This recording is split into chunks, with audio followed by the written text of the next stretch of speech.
containers. And of course, that then extends to, the franchise collector that we both share with, which is B&B Leasing or Oregon City Garbage in this case. So, we've been at this for a long time, and essentially the county carries out the provisions that we're required to do as governments by the state DEQ for waste reduction planning. And so we've been doing business planning in the county since, I don't know, about 16 years, something like that. So certainly there's no, plenty of effort, or as much effort as can be made, is being made.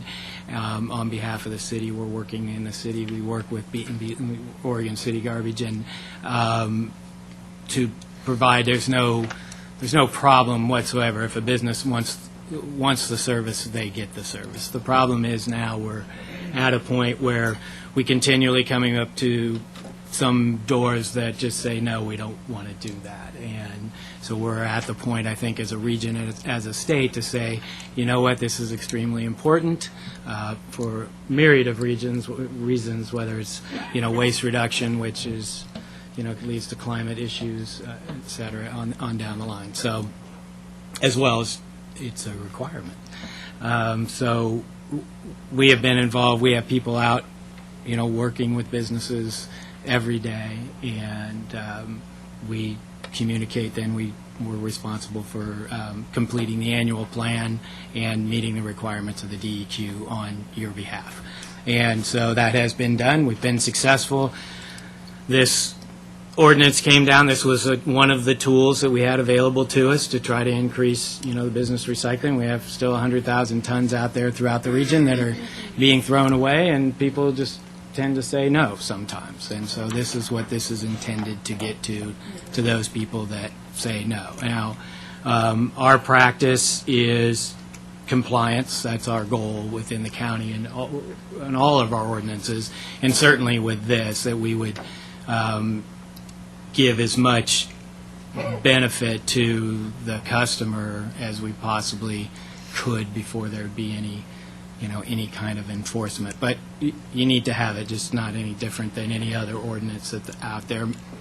99% of the people comply. A few people don't. We need to fix that. One of the positive things from my standpoint, looking at it from the region and from the region system, is that once all 25 jurisdictions within the region adopt this, then it is the law of the land, and somebody coming from outside Minneapolis or some other place that has a corporate presence in the region in several jurisdictions, then we have the opportunity to say, no, really, this is how we do things in Oregon and in this region. And so maybe we can take care of those. And there's only a few of those, and we really don't encounter too many of them. But that's what it's there for, to say that we are serious about it. May I just inject something in here? As we discussed this, the two things that no one disagrees that we should reduce waste. But it was how to do it, I think, was in the discussion, and that many businesses that came before us preferred the incentive plan. And so this particular ordinance says that we have to ensure a method we have to establish a method for ensuring compliance or enter into an IGA with Metro for them to perform the compliance function. So we must have to have a system of punishment or fines or something. Can you talk about what our requirements as a city will be? Well, I can speak to the county, and then we've kind of been talking about it just in general and in concept. And like the city, we have a compliance department. We have a compliance priority that's set by our board, and and essentially it is to seek compliance. And in this case, it's we're going to follow the outline that we're going to try several times before even a letter is sent. A letter will be sent, and there are a couple of different ways to do it, but a letter would be sent saying you're not in compliance, please contact, and in this case, at this time, it would be the county Recycle at Work staff, and they can help you out because they can give you the decals, we can do all this, we can help out. All of the containers are there, so all the incentive, I think, is there. If they fail to follow up on that, then the next step is it would be to send a citation, and to say, but with citations, I think your citations are very similar to ours, that there's a certain amount of time to get compliance before there's any fines. And so, and again, the opportunity is presented to them to comply, and all of the tools provided to them through the collector, through ourselves, and and then worst case scenario, we're looking at going to the hearings officer or municipal court or whichever form of however you would like to seek compliance. And that is something I need to take to my board, is to ask them the question, will we be willing to help the cities that we're in partnership with now with the compliance? As a staff person, I would probably say, I think we should. We're the ones that are out there. We're the ones dealing with the businesses every day. We can then, go to the city at a time when, hey, I think we're going to have to push on this one a little harder and seek some guidance then at that point. So, and then just take it through our process and do that via an IGA. That's one option. The other option is to go to Metro as well. So, Right. But first Not we real have to keen know on if that. they are complying or not, and I don't think, that's why I wanted to talk to Pam and have her talk, because when I said, oh my gosh, we don't have people out checking people's garbage. And, but B&B, they're out picking up garbage all the time, and we were hoping there would be a partnership there where they would be doing not necessarily the enforcement, but the inspection, so to speak, and making sure that these requirements are being met by the businesses. And that is not a problem for us, because right now, we have a relationship with the county that we've had since early 80s. something like that, yeah. And I'll use a multi-housing, for example. We have a lot of problem with contaminated recycling in the multi-housing places. And we generally call the Clackamas County recyclers at work. And then they start checking and talking and trying to educate the multi-housing managers about what they can do, what they can't do. And I believe right now we give them, 3 warnings, Rick? Yeah. It seems like it. So from B&B's standpoint, we have been working very closely with Clackamas County for at least 20 years on monitoring the recycling at commercials and basically residentials and the multi-housing. I think what we had discussions about on several occasions is that how are we going to enforce, the penalties, and we agree with the county that the county's going to take some responsibility and help us with that.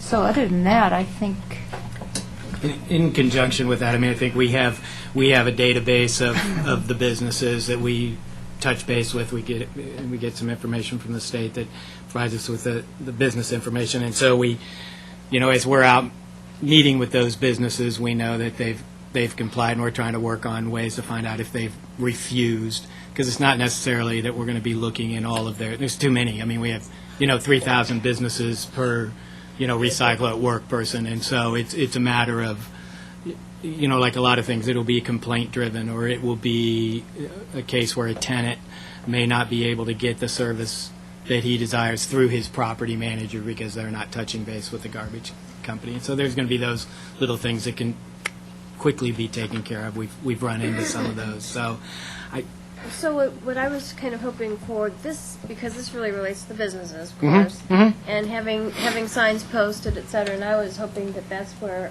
we could have a relationship with Oregon City Garbage, that they could, while they're out doing their collections, to periodically check to make sure these requirements are in place.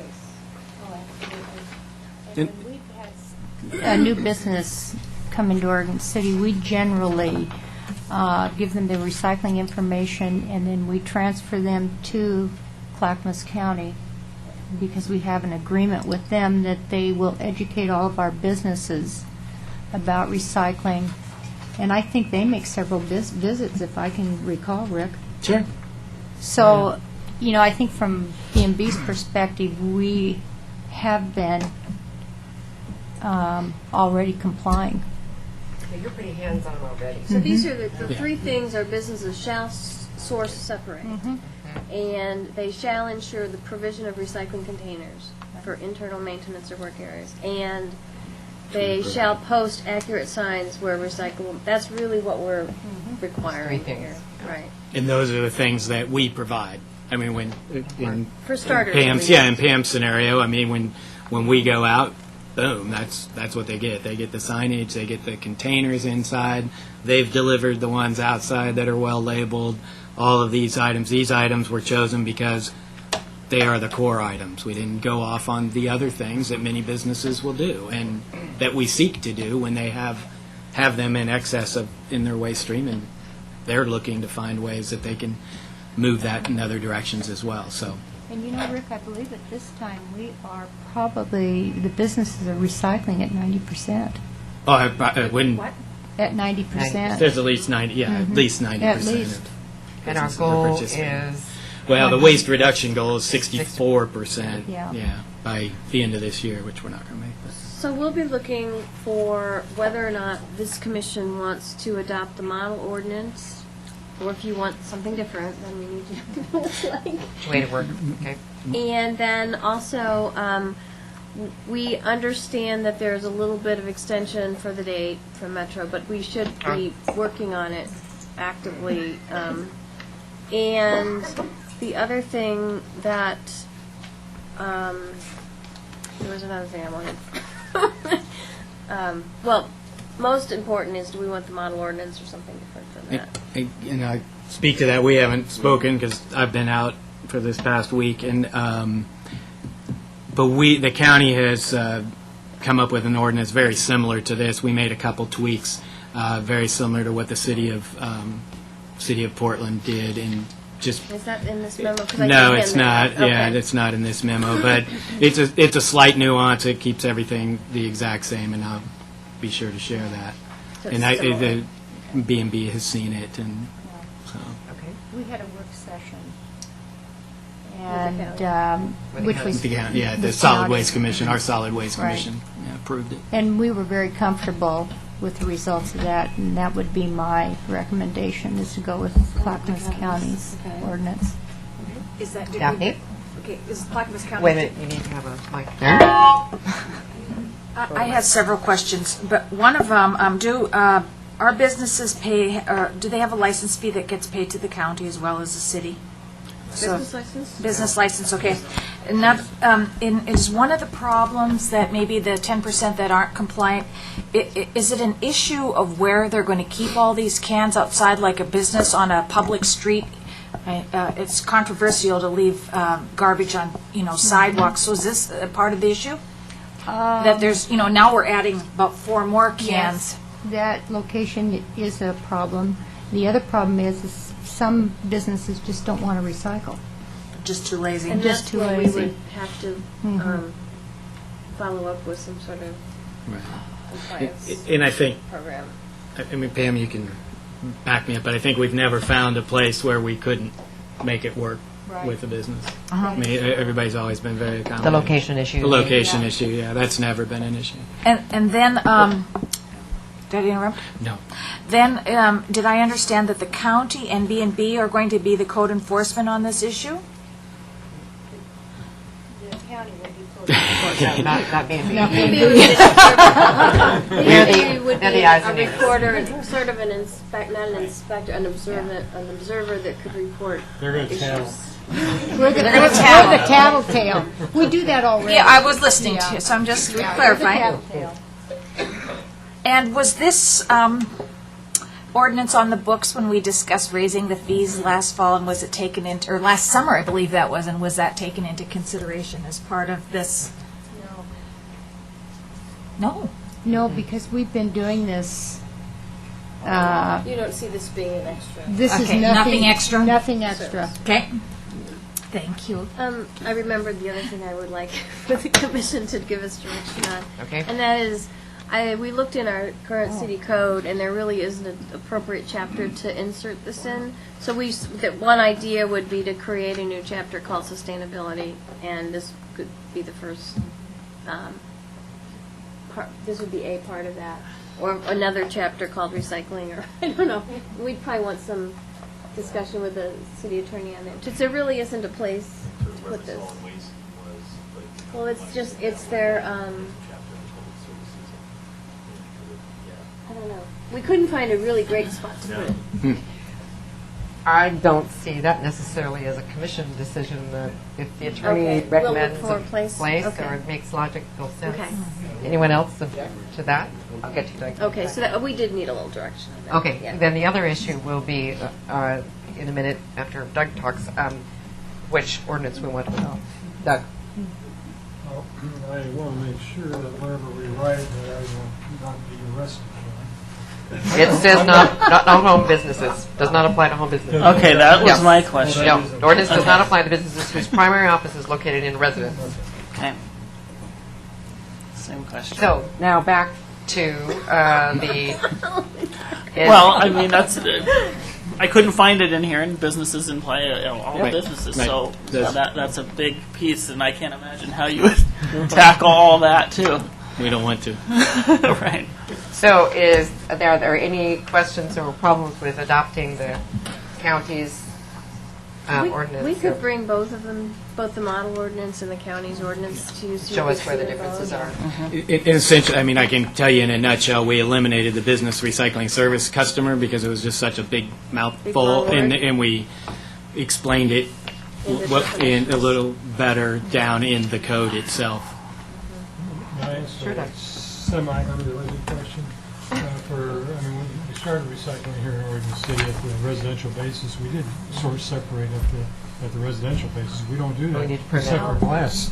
Except for glass anymore, we don't do that. Was that just because it was so difficult to pick things up from individual residences in that form for the collector? Can I I take a think- shot? yeah. Yeah. You take the first shot. The first shot is the state definition, and I think, I'm not sure, I haven't seen your code lately, but certainly the code in the counties is source separation is just removing recyclables from garbage.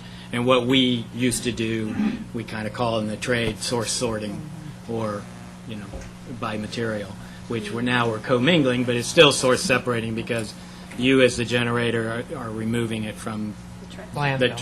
the landfill. Yeah. Well, why did you remove commingling then, if that's going to be the term? Because we did separate the plastic from the paper, from the metal, and we don't do that anymore. Or we don't have to do that anymore. Right, but it's still source separating. Yep, but why did you change the regulation for the residents to permit commingling? I think it's more cost effective Yeah, to do that's what what I we're thought. doing today, and it's more efficient. Right. Easier for the... And it's amazing how recycling has changed since the 80s. Even the vehicles have changed since the 80s. Kathy? And any other categories of institutions we're missing, such as churches or nonprofits? Anybody in there that's getting out of recycling? No, they're It's a complying. business. It's everybody. I have to say that Oregon City's been very willing to recycle at all levels. And that's been very easy for us to implement. And I've appreciated that, and I've also appreciated county staff for what they've done for recycling. It's been a very good relationship. Thank you. This has been helpful to me, so you'll bring this back to us Send me the vote. probably the first meeting in March. Is that where you're going to We get could to? probably even, And we'll get a chance to review those before the commission. yes. So we do have to adopt it, but it won't be by February 27th. So. I'll make sure I pass that on. Okay. Along with Fido. All right. Thank you very much. Appreciate that. Thank you very much. Next item on the agenda is local aspirations. This is Dan, and another metro thing we've been talking about. We talked about that a little bit at our retreat. So, Dan, you've given us a couple of memos here. Oh, yeah, you can move that over. Should you pull that over temporarily? So, in your packet, you have a memo. Thanks. You have a memo entitled the Reserves Discussion, and then I just handed out a memo called the Population and Employment Projections, so I can totally confuse you. But to start, I'm going to try to set a little context because it's a really complicated process that Metro goes through, and there's two different tracks that they're working on. And as I tried to explain in the memo, one track is the 20-year forecast and looking 20 years into the future to try to determine how much land should come into the UGB. And that's a decision that Metro makes every 5 years. Except for 7 years right now. Yes. And so the next decision will be 2010. So that's one thing I wanted to talk a little bit about tonight. We've been contacted by 2 landowners that are interested in bringing some property into our UGB. And again, that's something that will be discussed by Metro in 2010, so that's something I think you should be aware of. And then a bigger, longer... Into the UGB or the city limits? Into the urban growth boundary. Annexation is how it becomes this. And then the bigger discussion is another process that's going in tandem with this whole 20-year forecast is the 50-year forecast. And that is to identify areas in the metro area and to classify them as either urban reserves or rural reserves. And both the mayor is on the regional committee and Doug Neely is on the county committee. And the process is that the county will work with the cities to come up with recommendations for urban and rural reserves and then pass those on to the regional committee. Just one, not correction, but addition to that is there's urban reserves, rural reserves, and undesignated, or which keeps the same zoning designation. And I think that's really important because I didn't understand that at the beginning. Right. So there's actually 3. But there's 2 processes, and the next thing I was going to talk about is the designations. The rural, which means that in the next 50 years, it's basically... You must have kicked the cord. I didn't do it. It's not a ghost. So the rural reserve means it's basically off the table for consideration of expansion into the UGB.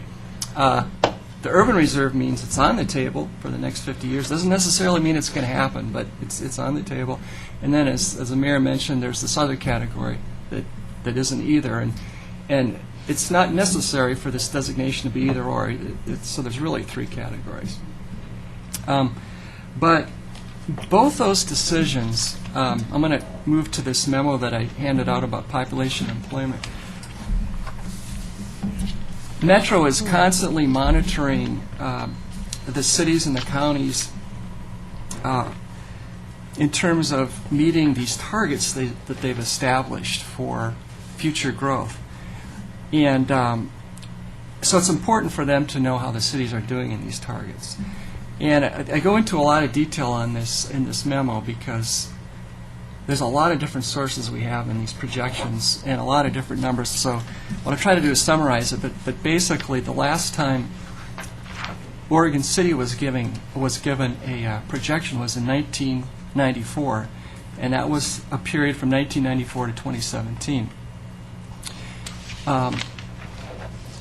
Those projections were incorporated into Metro's functional plan, and they're often referred to as Table 1 of the functional plan. So if you ever at a Metro meeting and somebody brings up the term Table 1, that's what they're talking about, is these population and employment projections. So in terms of population, Metro determined that between the period of 1994 to 2017, that we should see 9,940 new housing units in Oregon City. And I've looked at our history in terms of building permits and have found that we're currently 4,559 units short. And we only have 8 years to meet that target. 8 years until we come to the year 2017. The likelihood of that happening is about 0. If we then the next analysis we did is we looked at all the existing land in the city, we looked at all the zoning, we looked at all the vacant land, and we said if everything in the city built to its full zone capacity, we'd still be about 1,400 units short. So, not that that's a huge deal with Metro, but it's something that they need to know that their estimate was a little high for us.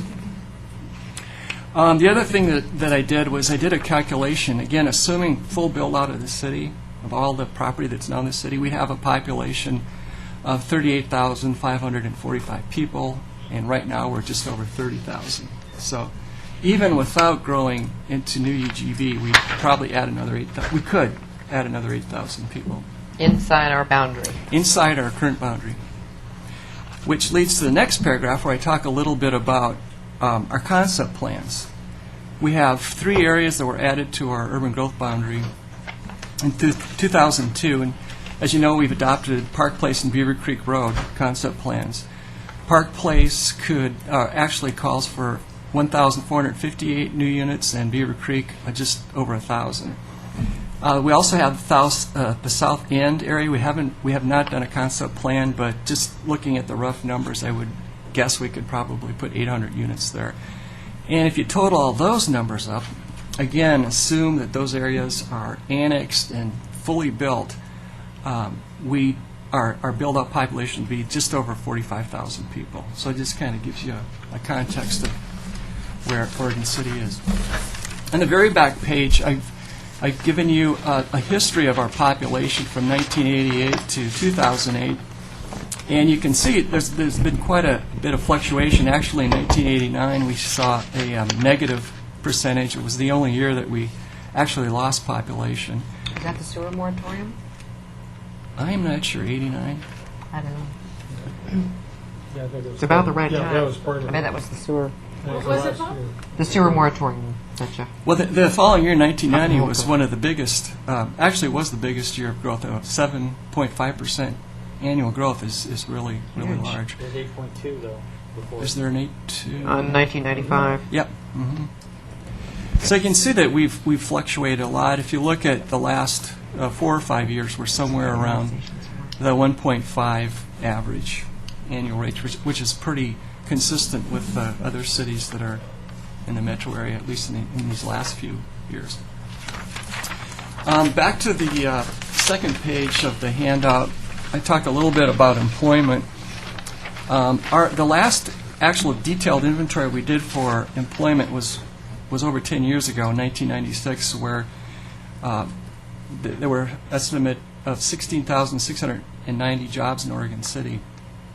Again, Metro did a forecast for what they thought we could accommodate in terms of growth in that same time period between 1994 and 2017, and estimated 11,172 jobs. And as part of our update of our comp plan, May I ask, is that in the UGB or in the city boundary? that's limits? that's in the city limits. Okay. It doesn't include the 3 UGB areas that we Okay. recently brought in.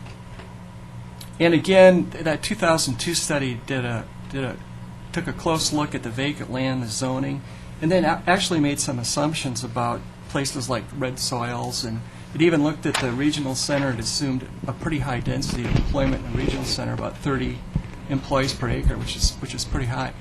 And even if we assumed all those areas intensified and were built as jobs-producing lands, it was estimated that we could get about 9,000 employees. So that's 2,800 jobs short of the metro target. It's about 75% of the metro target. So we're even shorter in terms of meeting the employment targets that Metro had projected.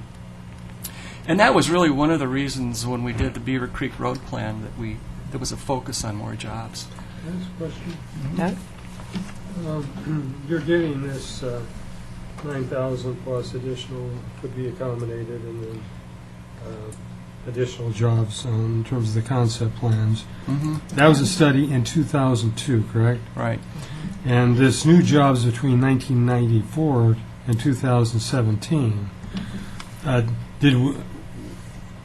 was the base and the addition, did it go back to the 11,000 did it go back to the 1994 base, or had we actually grown new jobs in that period of time? That is, maybe the total is actually, in terms of what we produced between 1995 and 2002, plus these additionals, we actually might be closer to target. Is that possible? Well, the 11,000 is what you call, I think, called the base from 94 to 2017. Mm-hmm. So that's the complete period. What I'm asking is that 9,048 projection, for example, start at 2002 as the base, or still 1994 as the base? Oh, that started as 94. Oh, that's a 1990. Yeah. So some jobs have been created in that period. Right. Okay. Now that caused me to focus on that too. The 2002 inventory for our comp plan update was done by us. Okay, so Metro's forecast and then our forecast. So the 9,000, the study concluded initial 9,000 could be accommodated is whose conclusion? That was our consultants. So that's the comp plan. That's through the comp plan. Okay, thank you. Did you have anyone else? Okay, go ahead. So that's probably more than you want to know about population employment, but it's something that I need to report to Metro on in this whole local aspirations process, and it gives a kind of a good background into this whole discussion of whether we want to accept any more urban growth boundaries expansions in the next round in 2010, and then looking further ahead if we want to expand our urban growth boundary. So I was going to talk a little bit about the discussions we've had, some initial discussions on potential expansions.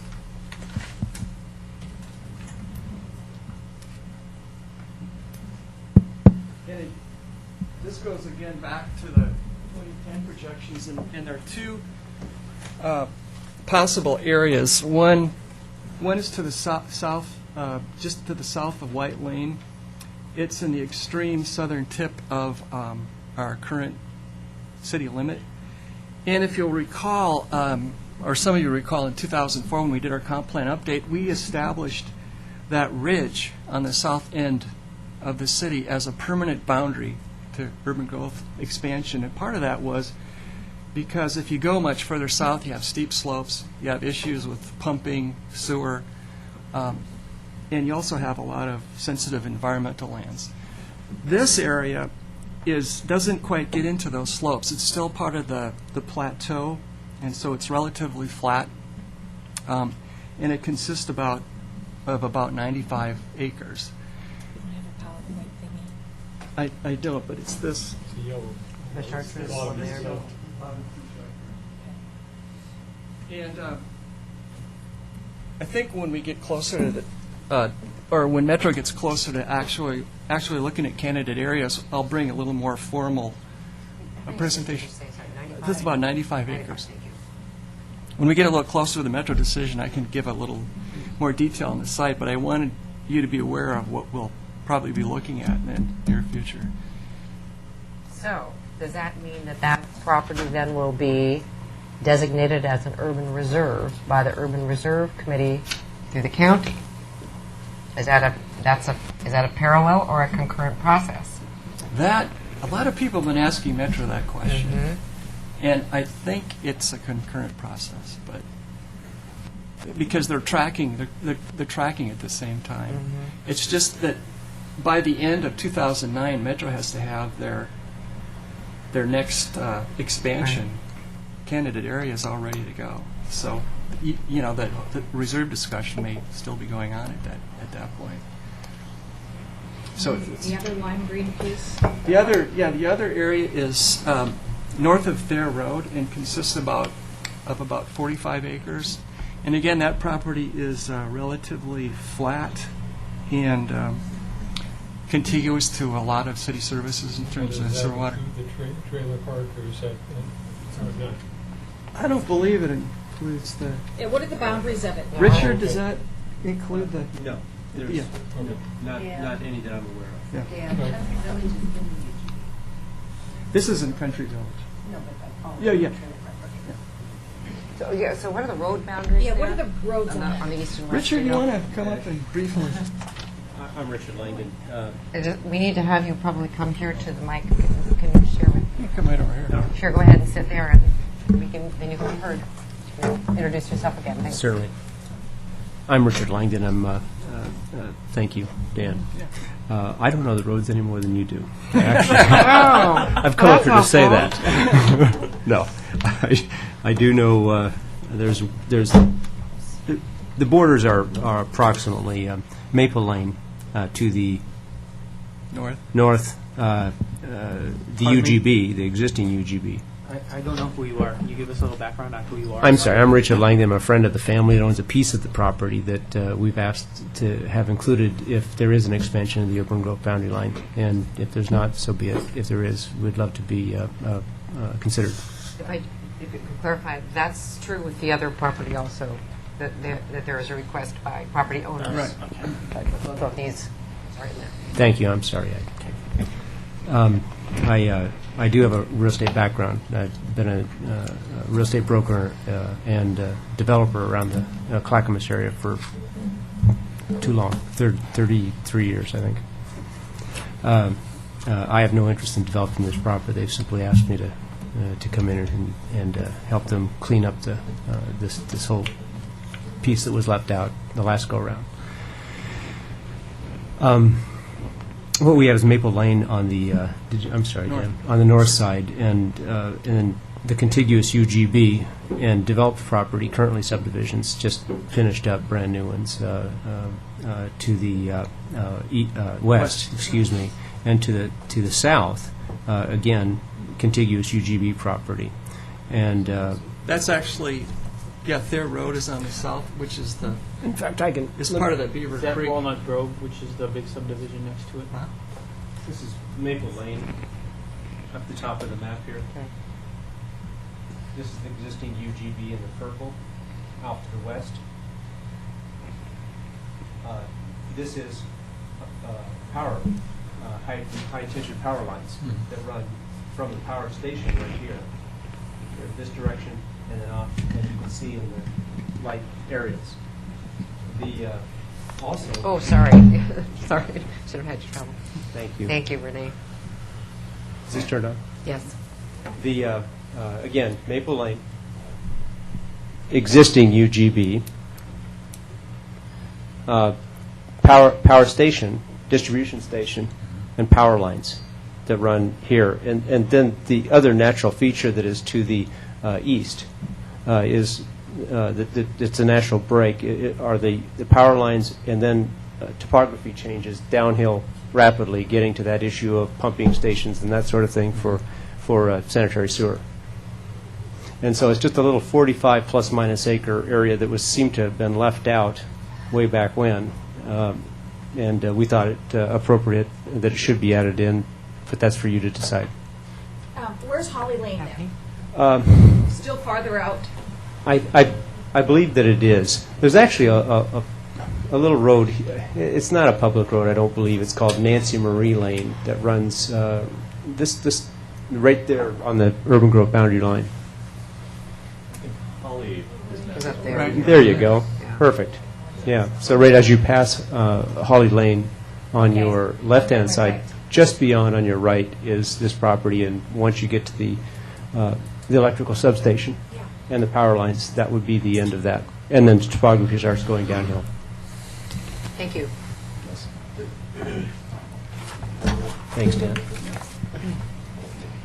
So, again, we'll be bringing a more formal presentation on these areas later, but I wanted you to be aware of, we've been having these discussions, and you may see this. Okay, questions on this? So the local aspirations, have you concluded your No. remarks? Oh, okay. That was the 2010 question. The next question is the county is asking for some input on the cities. I think it's on February 24th. Does it sound right, Doug? They're asking for some initial response from the cities as to what they want to look like in 50 years. And what I was going to tell them that is that we're not looking at any areas to the south. And again, that's based on our comp plan. We're fairly limited as we go towards the river, Clackamas River in Kanema. There's very little. So that really leaves the only area for consideration is the whole east side. And I wanted to point out a couple of maps that the county is looking in their process. Doug's probably pretty familiar with these.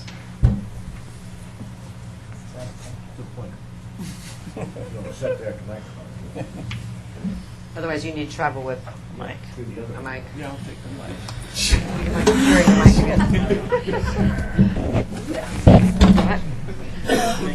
Okay. I want to talk about the three maps I have up here. The one over here above Larry, if you can see it, is I pointed this thing out at the work session. It's the ag map. And again, they classify this whole county area into three areas. One is the foundation lands, one is the important lands, and one is the conflicted lands. And the foundation lands are those that are most valuable in terms of agriculture. And you can see those are the area in the green. They're focused, a lot of this area is focused in the Sandy area and south of Wilsonville, and then a lot of the west side. The areas in blue, which are the least value in terms of ag, are of interest to us, and it really includes two areas not too far from us. One is what the county calls Clackamas Heights. It's pretty much the whole east side, everything south of the river, and almost all the way down to Beaver Creek. So that's an area that I think we can anticipate Metro will be looking at as a potential urban reserve and as a potential area that could come into our UGB in the next 50 years. Another important criteria that the county is looking at is, I go over on this side, is this is a draft map, but they're looking at the ability to provide sewer and water service to all the different regions in the county. And again, if you look at our east side, you'll see this yellow category, which is the easiest to serve category in terms of sewer. And the green is the next easiest to serve. And again, it shows up on our east side. The darker colors, the brown and the dark red, you can see cover almost the whole area between Oregon City and Molalla, and those are areas that they've determined are much harder to serve in terms of sewer provision. And they've also combined the ability to provide water service in this map. And again, it showed up pretty good on the east side and not quite as good along the south. So those are some of the areas that they'll be looking at when they try to decide where these urban reserves or rural reserves should go. And then this map is the candidate areas that the county is currently looking at. And one of the areas that is of most interest is this area along the east side. And but anything in this lighter green shade is still on the table for consideration. So they're starting with a pretty big universe, and they'll be narrowing that down. And the only Jan, is Yeah. the red line there? the red line is Study area. Yeah, that's a study area boundary. So anything in here could be designated urban or rural. And those are essentially 5 miles from the urban growth Right. boundary. And- really without distinction. So Yeah. And the other thing I wanted to indicate to you, we have a landowner who's approached the planning department that is interested in having their property considered for urban reserves. And it's the area all the way up to the Clackamas River. And Forsyth Road is pretty much running right through the middle of this property. It's about 1,700 acres. They will you'll probably be hearing some from them in the future. Under one ownership? Sorry? Under one ownership? No, several ownerships, but there's one major landowner that's interested in getting this group together. So nothing formal yet, but it's on the radar. From Doug? Right. Just at the last Rural Reserve PAC meeting, that the sewer map, I'll put the sewer map, was presented to us. That yellow region was pointed out because everything slopes down actually towards Abernathy Green in that area pretty much. And you would see how that would serve. But you've talked about the cost of pumping sewer water. There's a cost of pumping water to drink, too. And that has to go uphill there in that case. And I presume there are some costs there. It doesn't mean they're insurmountable. Right. But I don't know if it's any more or less insurmountable to pump sewage than it is drinking water. And maybe there's an answer to that. Well, Yeah. the fact is, CRW is already pumping to that area. Yeah. So it's being done already. Yeah. The other thing is, I guess, a concern, and of course, it may come out in the wide areas, if that, in fact, area does go up to the Clackamas River, actually, we got some steep slopes all the way through that area. Right. And I assume some of these areas are the areas that end up being undesignated because you can't urbanize them, and yet they don't have that much agriculture or even forestry potential, but they're challenging for other reasons. Right. That's the difficult part of this is, we're looking 50 years into the future. And one of the things that, through this local aspirations, they want to know is, if we're saying we want to keep the urban growth boundary where it is today for the next 50 years, they'd like to know that. So that's... If I might just make a distinction, because we're talking about aspirations, one of the concerns is, in many ways, I think, as you go away from the core center, I'll include Rivercrest in the core center of Oregon City, the sense of place is sort of being lost. In this yellow area and that red area too, there is a connection between the historic Oregon City and that area, because that's where you have the one Barlow Trail link on the Oregon Trail. So you have a sense of place connection there, which you don't in Beaver Creek. It's really a different kind of community. And this, going back to your handout, I had a number of questions here about our local aspirations, and one of them begs the question, do we want to, in the next 50 years, do we want to densify, or do we want to expand, or do we want to do some combination of both? And that's, that's some direction we need to establish to really input into this process. And then we Daphne? need this input so that they can make their Soon. decision soon, so they can be part of the 2010, the Urban Rural Reserves designation process. Or the urban growth boundary Boundary expansion. There's two processes, right. Can I ask a question? Why has Kenema, and I suppose the bluffs with the steep slopes, but there's still some property below in Kenema along the river that might be desirable. So why has that always been off the table? Well, is there something I just haven't noticed? Part of it is it's hard to service, steep slopes, water resources. It's tough. It'd be really tough. Even at the bottom? Well, that's a pretty small area. It's just a tiny spot. Yeah, along 99. So it's a really difficult area. I know that this won't meet the Metro timeline, but I think for me, it's very important to talk. I mean, I think the five of us could answer these questions, but it would only be our personal answers and, the people we think we represent, I guess. But this is where I've been talking about, some kind of process where we involve the citizens to ask these exact questions. And I envision it's like some of the concept plan kind of things that we've done where, people have an opportunity to weigh in on these questions. And it's not yes or no, do I want to grow or not? It's where should we focus redevelopment, or where do you think the population growth should go? And so that we can really have some community input onto some of these questions, because I think we haven't had that kind of discussion with our citizens since the comp plan, which was that we put to bed in 2004. Lots happened in 5 years. So,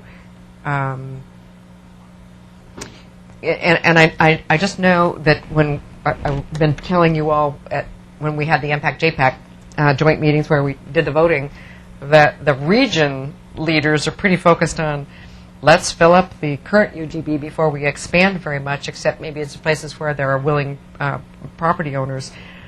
And again, the ability to serve along the corridors and in the regional centers really seems to be, again, that's kind of where the leadership view in the region wants to place their marbles. And I would sure like to ask our citizens if that's where we want to place our marbles as well, our people, I guess, place our new people. Because to me, the biggest question we have is how can we retain the livability of our community, the character of our community, if we either expand or densify. And I understand that asking cold is a question. So it seems to me that the workshop kind of thing that I think the planning department and Metro Assistance does so well could really help kind of begin that conversation. So I would sure like to see that. I mean, I know you're going to have to push to get answers for these questions, but I would sure like to see this process happen too in the next several months. I mean, I don't know how quickly we can pull it together, but that's my 2 cents. Doug? I think when you talk about expansion, what it does, it relieves the pressure that I think we need to have in terms of developing our mixed-use areas, that in terms of residential, those mixed-use areas, because I think it's easier to build on new property than it is sometimes to redevelop property that we know needs redevelopment. I mean, we've got a lot of property within Oregon City that needs redevelopment. And that's one of my major concerns in terms of expansion, is that you're not dealing with areas that we, I think, all feel need, that are somewhat blighted in Oregon City, that other things should be happening in, and that's one of my major concerns there. Other direction for Dan? Or actually, what are you asking us for? You ask us either to answer the questions or how? Well, it's a big area. It was really 2 purposes. One is just to inform you on sort of where we're at in the inquiries we've had. Stuff. And then just to get as much direction as I can, so when the county asks, where the city's at, I guess I have an idea that we need to spend some more time on it with our citizens, I guess is what I'm saying. Others? No. Jim? I want to echo what Doug just said, and just voice some of my own issues. I also agree that we should really concentrate on developing the land that we have, and how to make infill housing livable and attractive. And I would also like to repeat what I think is the lesson of the failure of the annexation votes last fall. I don't think people were opposed to growth. I think they were in favor, opposed to growth without concurrency. And I would, on this issue, I would like us to consider, and I'll bring it up again in the goals and objectives, that we consider developing and approving a concurrency policy, because that's really what I was hearing during the course of the campaign last fall. Rocky? I would. Is this on too? Yeah, it is. I agree with exactly what Commissioner Nocita said, and Commissioner Neely and Alice. So, I mean, I think that we're pretty much on the same page, it seems to be. I think that redeveloping what we have within our boundaries is important, and it seems that we have more than enough room to do that. And but I do think that it's really crucial that these questions are asked to the citizens of the city, and I think that we all feel that we have some knowledge of what the citizens in Oregon City want or don't want, but they're not always accurate. And so I think we really do need to ask those questions and start from the beginning with that and see And I agree with the comment that I feel that a lot of people in Oregon City voted against the annexations not because they weren't against growth, exactly what you're saying. I personally had dilemmas myself voting in asking that question, and it really came down to can we take care of what we have within the city right now? And my answer was no. And so that's how I voted.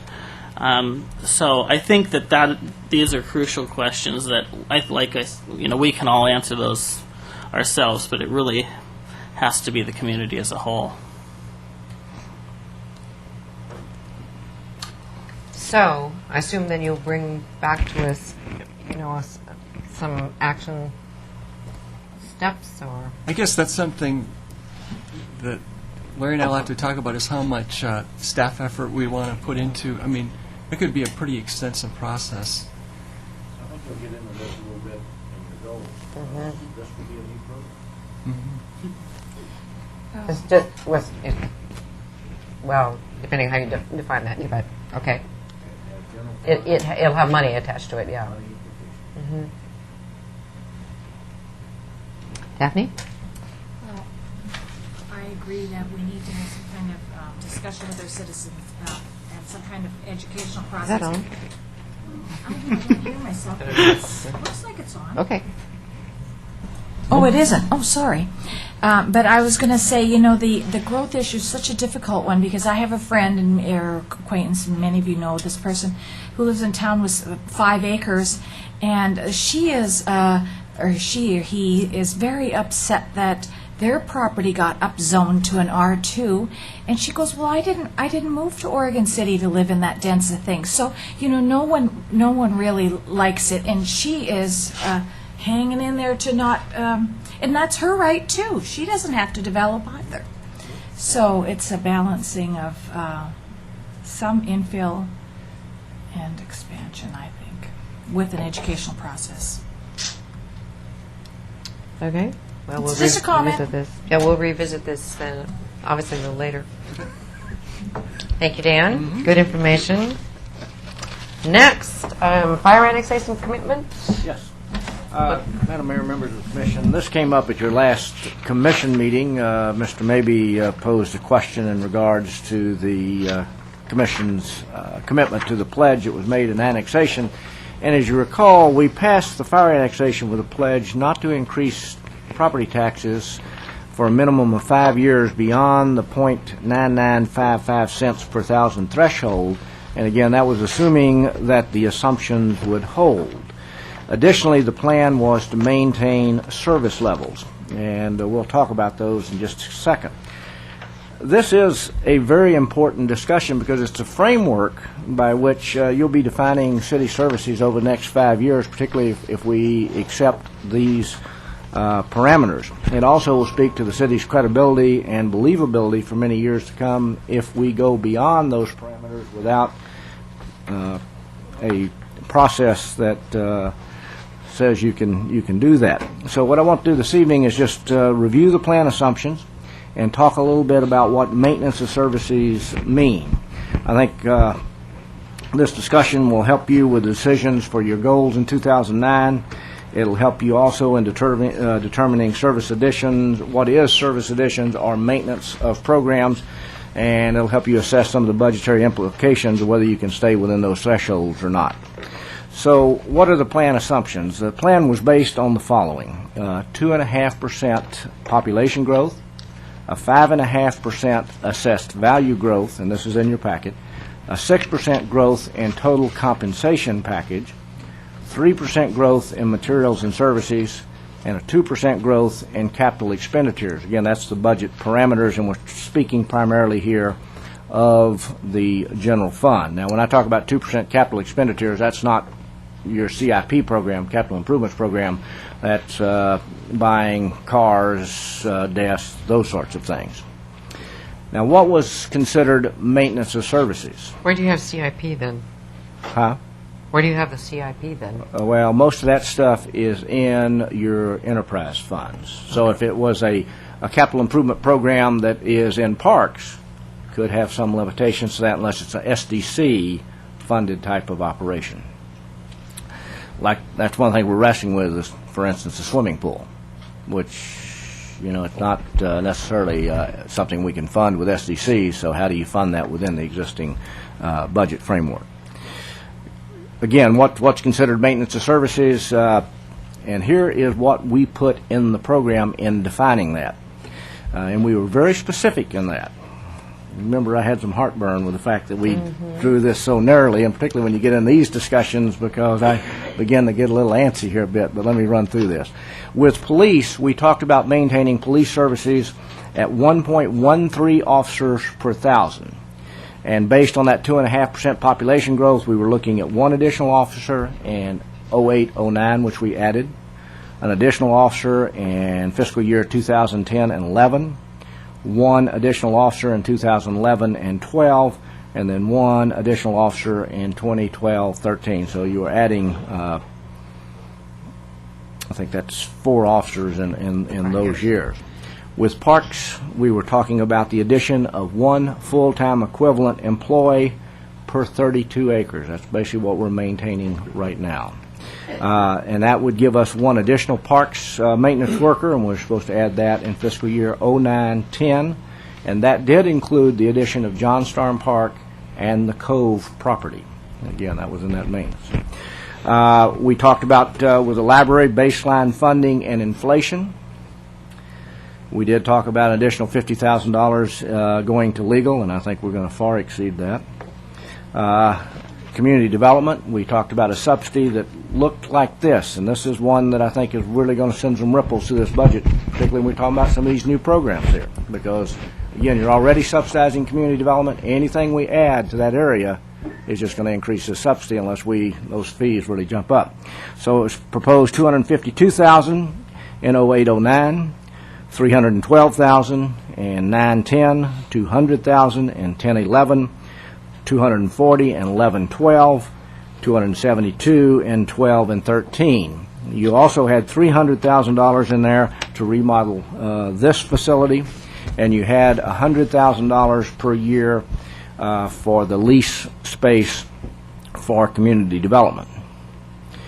Now, the other thing I want to mention, wherever I hit it from myself, is there was discussion, and I'll hand these around real quick, about did the plan provide mention of any other revenues generations to fund services, and we did talk about that it was anticipated that we needed to we needed to look at that because what's happening in municipal finance and the long-term health of the general fund. And again, I've shown you this spreadsheet time and time again. There's plenty there to hand out. If you will look at that and just look down at the bottom on the percent contingency, is you're seeing with in 08-09 a 19.7% contingency, again because we annexed to the fire district. We eliminated fire services. We had a very healthy contingency, and you see that is a downward trend.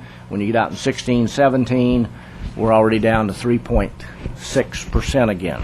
So adjustments are going to have to be made in that. And this does not have in there yet a reduction of somewhere between $600,000 and $800,000 that we've hit the contingency with this year. So again, there's some other things that can happen. We could have a healthier growth during that period. Some of these other things, such as personnel services, may come in less than 6%. So it's too early to panic, but it does indicate that just based on what we have, is other adjustments have to be made. Now, we can make it through the 5-year period, but long term, and this is not Oregon City, this is what's happening in governmental finance throughout Oregon, is because of limitations, every government entity, whether they realize it today or not, in their general fund is going broke. We're in better shape than most. Well, I remember, what was it, our contingency, $3? Yeah, we were down to down to $34,000, or at least projected $34,000, but we did resurrect that. So we've come a long way. We're in better shape than what we've been in many, many moons. But, you know, there are some things out in the future that we have to think about. Now, this is accounting for the our 99.995 all the way through the system. You've got Okay. options here. Yeah, so, I mean, there are options here that are at the discretion, effectively, of the whole commission Right. in terms of dealing with that.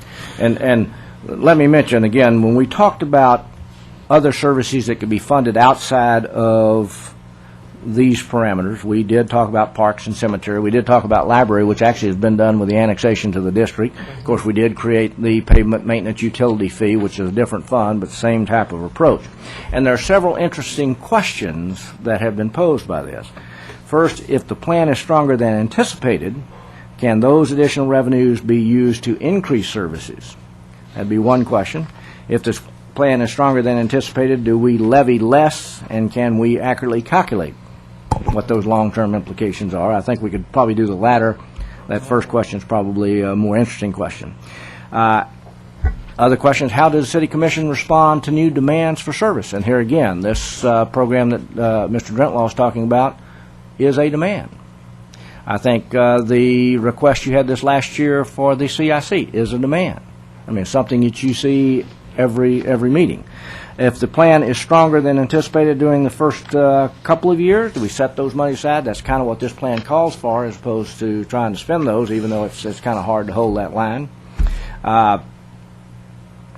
We did, when the dust settled this year, we actually levied less than the 99-cent increase. It's about a 6% difference. So do we have that to levy? Again, that would be a tax increase, but it's still below what was promised. So, you have some options, and again, as Commissioner Neely indicates, this plan, again, you are not levying your full rate. We're considerably below that, so you have dollars to deal with within that. Again, if you're going to move other services out of the general fund, I think you might be able to maintain that 99-cent threshold that we're talking about for a considerable period of time. It does raise, some type of other type of funding mechanism, but you can hold down tax rates. So that's the pledge that was made. Those are the parameters you placed on yourself. That really does raise some interesting questions in the next discussion about your goals. Okay, just to reiterate, so 2013 would be 2013-14 is the first year that 99-cent promise essentially is re-examined, correct? But your assumptions took 99 cents all the way. Someone will be doing that, yes. Yeah, right. But right, not me, not you. So out on 2016-17. So you ran the 99 cents to the end, correct? You'll notice both with the extended rate and the permanent rate, those remain constant, and those are at the top of the page there. Those remain constant throughout this planning thing. So I did not change the tax rate. Okay, I just want to reiterate that. Thank you. Doug. A couple of thoughts. These things that are listed here and so forth, these are general fund expenditures. We've mentioned developing the Public Works Operations Center better and shifting staff perhaps out of City Hall. You had made a comment that disturbed me just a little bit, that you might be able to fit a commission chambers in City Hall. I think it's really imperative that we develop a strategy for bringing community development back into the public facility. We have that strategy. And when it occurs, this growing subsidy for community development is a great concern to me, because we went back, I think, just 5 years ago, there was no such subsidy. And now it's a growing subsidy, and I think and I can understand why, but I think leasing facilities for it, I think that's one thing that we have to really in the foreseeable future deal with. Actually, you've had a long-term subsidy to community development. In fact, actually, at one point we had borrowed money, and we finally just kind of have written that off because we couldn't repay that. That's kind of what got them healthy to the point that it would break even, and then again it just grows again. And then every time, the one thing we always fail to think about, every time we take on a new public involvement process for a planning effort, it adds cost. And every time you have something that comes to you, and because there's a small group who want to rethink that we go back and rethink it, it adds cost. Every time Metro comes up with a new planning initiative, it adds cost. It's the one cost we can't control. And it's the one thing, you're seeing a subsidy here, under one scenario, you see those things, if those revenues don't come back, up to $1 million a year. It will kill your general fund. Now, again, hopefully we'll see some recovery there, but, I mean, and it's one thing, it's very difficult to budget for. You never know from one year to the next what's going to happen in the building industry, and then what other new initiatives we're going to take on. Very difficult to control that cost. Okay. I wanted to comment, just because you have it here, and it's perhaps more for a goal-setting session, but there were a couple of school board members that I just happened to run into that were talking about what they're doing in their budget, and we've mentioned it. I think it's public record now that we're intending to look at paying the full freight on the school resource officer. Given the dire straits that the school system's in, there might be some other areas that we can look at in terms of cooperative effort. I'm thinking perhaps in our Parks and Recreation program. I don't know to what degree the payments are from the school district. I think parents are making some of that payment to the use of the swimming pool, or if there's some things we can do in some of those areas that might end up disappearing completely because they're not part of an academic program at the school system, but there might be areas that we are in a unique position to help in. I'd like to put that as a future agenda item for a study session at one point, just to kind of brainstorm a little bit what we can do in those areas.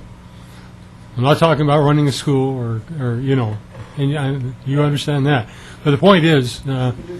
It has cost implications. I know it does, but we are in. I wish some of those entities would have been thinking about us when we went through ours as well. Yeah, where was our supporters? Okay. Go ahead, Larry. Well, the next item, if you're finished with that, is to talk about your goals. I think we can come back because that's sort of one of the bases for the conversation. So, And again, this is an important discussion because it does provide budgetary guidance. It provides understanding for the community of where the city's going, and it relates to all the major actions that you will see at the commission bench as we go through the year. I think, too, it'll allow you to refine, as we go through here, it will allow you to refine the goals set by the commission so that you can get to something, hopefully, that collectively you can adopt. You can provide a review where you think changes are needed, and I've put in there some pretty rough budget estimates, but it'll give you some feeling for what those are going to be. So the changes in the goals and what are the budget implications, I'm going to run through a litany of these, starting on page 1. And page 1, goal 1, objective 1. Oh, let me back up on page 1. You also, which you may or may not want on the goals, is you have an italicized, as I find where I hid mine, talks about the direction there. Here they are. I got it. Just the direction. And again, it starts with implementing financial plan as approved by the Fire Annexation Program. That's new on there, so you may or may not want that to show on that. It really depends on where you want to go with that pledge.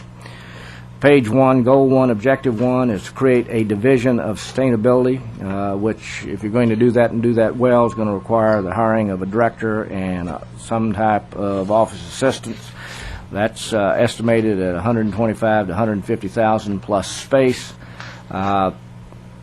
We can continue to do sustainability as we do it on a departmental basis in the normal course and scope, but if we're really going to go where I think the Commission wants us to go, it's going to take some staffing, and that is a new program.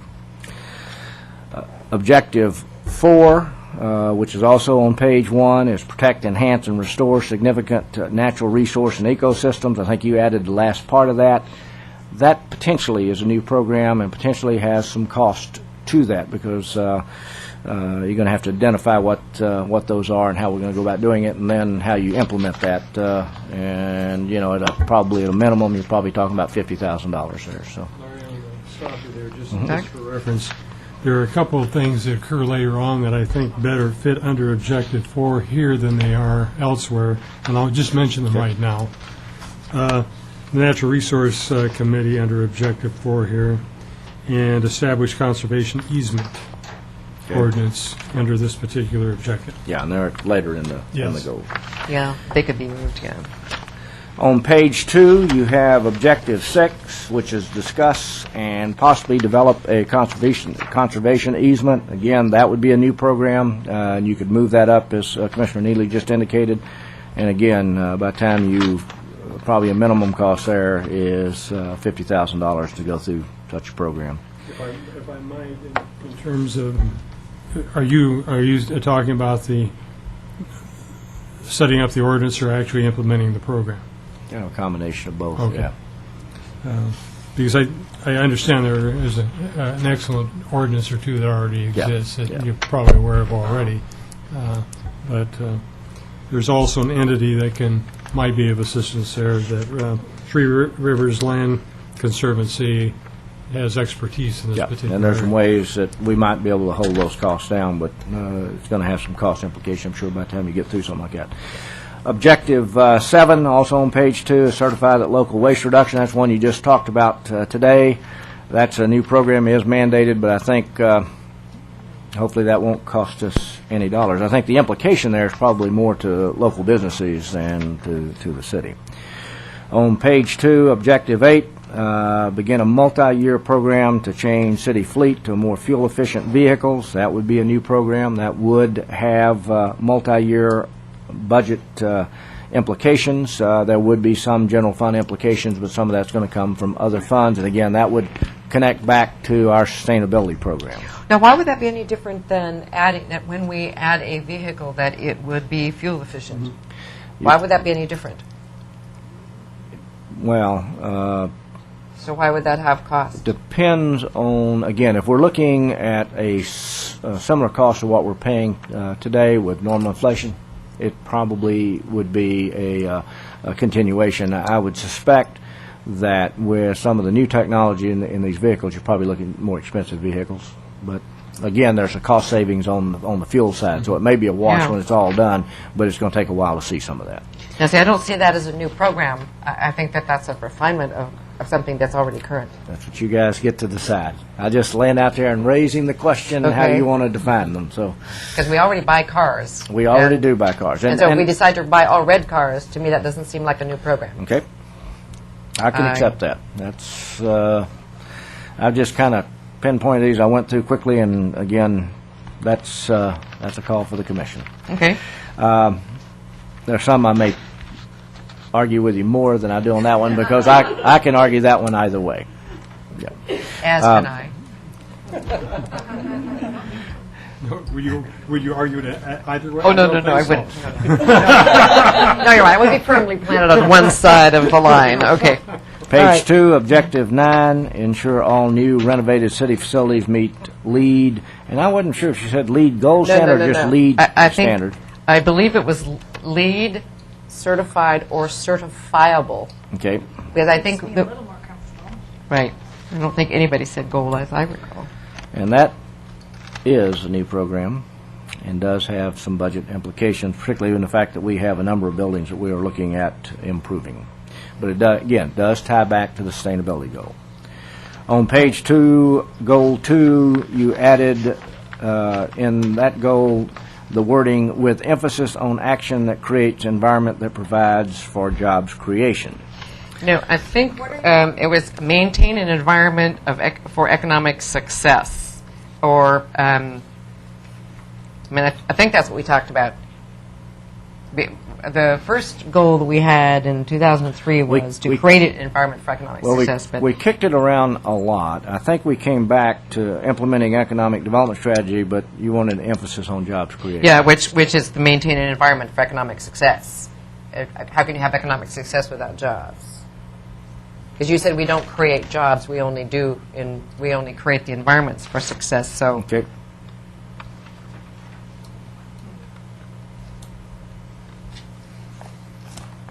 I'll have to get with you to make sure I've got that worded correctly, but again, this is just a wording change, but I wanted to highlight that. On page 3, goal 2, objective 6. Your goal to... Page 3, goal 2, objective 6. Okay. Is begin a multi-year program to extend infrastructure to... I interrupt you. Why are you not going on each objective?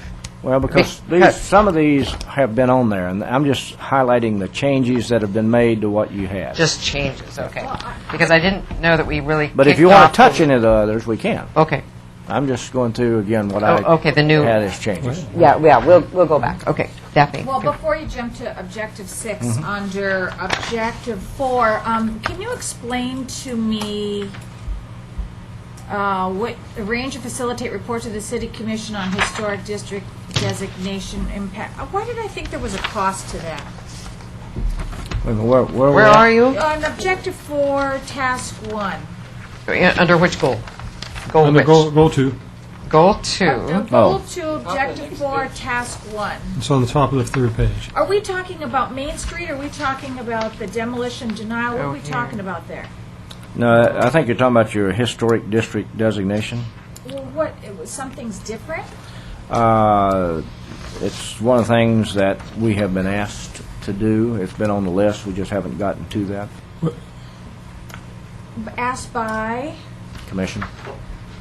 Goes back into last year sometime. Do you want that off or on? Where do you are? What's your point? I don't know why you need it, because we don't have any new district coming on board. Anyone want to keep it? I'm not sure where it came from We're right here. right offhand, but the one thing we did talk about was trying to maintain the historic character of the Main Street corridor. Yeah, but that's not- around the area. Yeah, That's not this. yeah. So I don't know. I don't know what that might have been either. Does anyone object to scratching this one? Scratch it. Was this my Scratch it. fault? It was probably me that brought it up a year ago then. Is this what we're saying? Well, let's scratch it. It's I don't easy to remember. do. I just put it on there then. The So Main Street program offered a link to do some of this without creating, so we can scratch it. Okay. We don't need any formal at this point. Okay. Or within this year. Okay, we've just saved money. Now we can put it in another place. yeah, we got $10.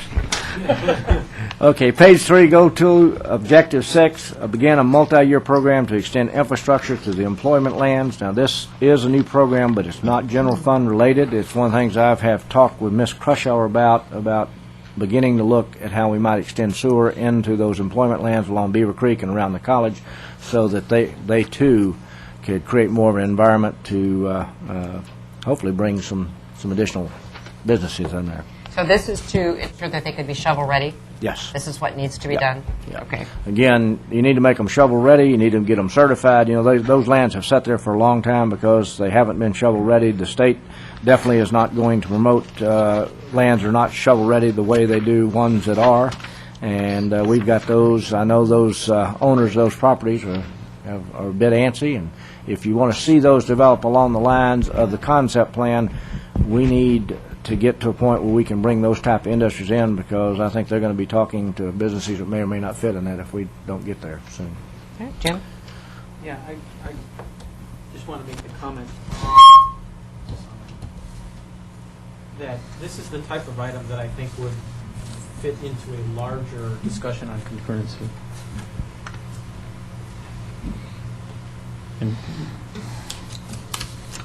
Larger item of what? Concurrency. into a larger item of concurrency. It fits into it again. Concurrency is an interesting concept, and I don't really know of anyone who actually does that. Because the thing you're asking, particularly when you're looking at an area like Beaver Creek, you're asking that all of that be done prior to the development. It's usually the development and the paying of SDCs and those things that allows you to put the infrastructure in. So if we're going to do concurrency, you're going to ask city residents and ratepayers to pay for the facilities so that you can bring on new growth. That is not growth paying its way. And that's why a lot of folks talk concurrency, but I don't know anybody that practices it. But that's... I understand that's that the way the commission Wilsonville wants to actually go. has a concurrency code. Do you know about that, Dan? They do. I don't know if it really does what people are talking Yeah, about. they're, It's they have it, I don't know if they have it in practice. In fact, I've looked at it, but it's been a while back. This concurrency issue keeps being brought up. I know the county talked about concurrency a lot of times. I know the county does not practice concurrency. If they did, they would have had more money going into the Beaver Creek 213 intersection. I believe they abandoned their, Yeah, because it's a great concept. It just, in practice, it's can't When the control. rubber Rather hits the road, unique. people kind of realize it doesn't work. yeah. Yeah. What's that? So the reality, when the rubber hits the road and you've got the hard choices to make, it forces hard choices that people don't want to make.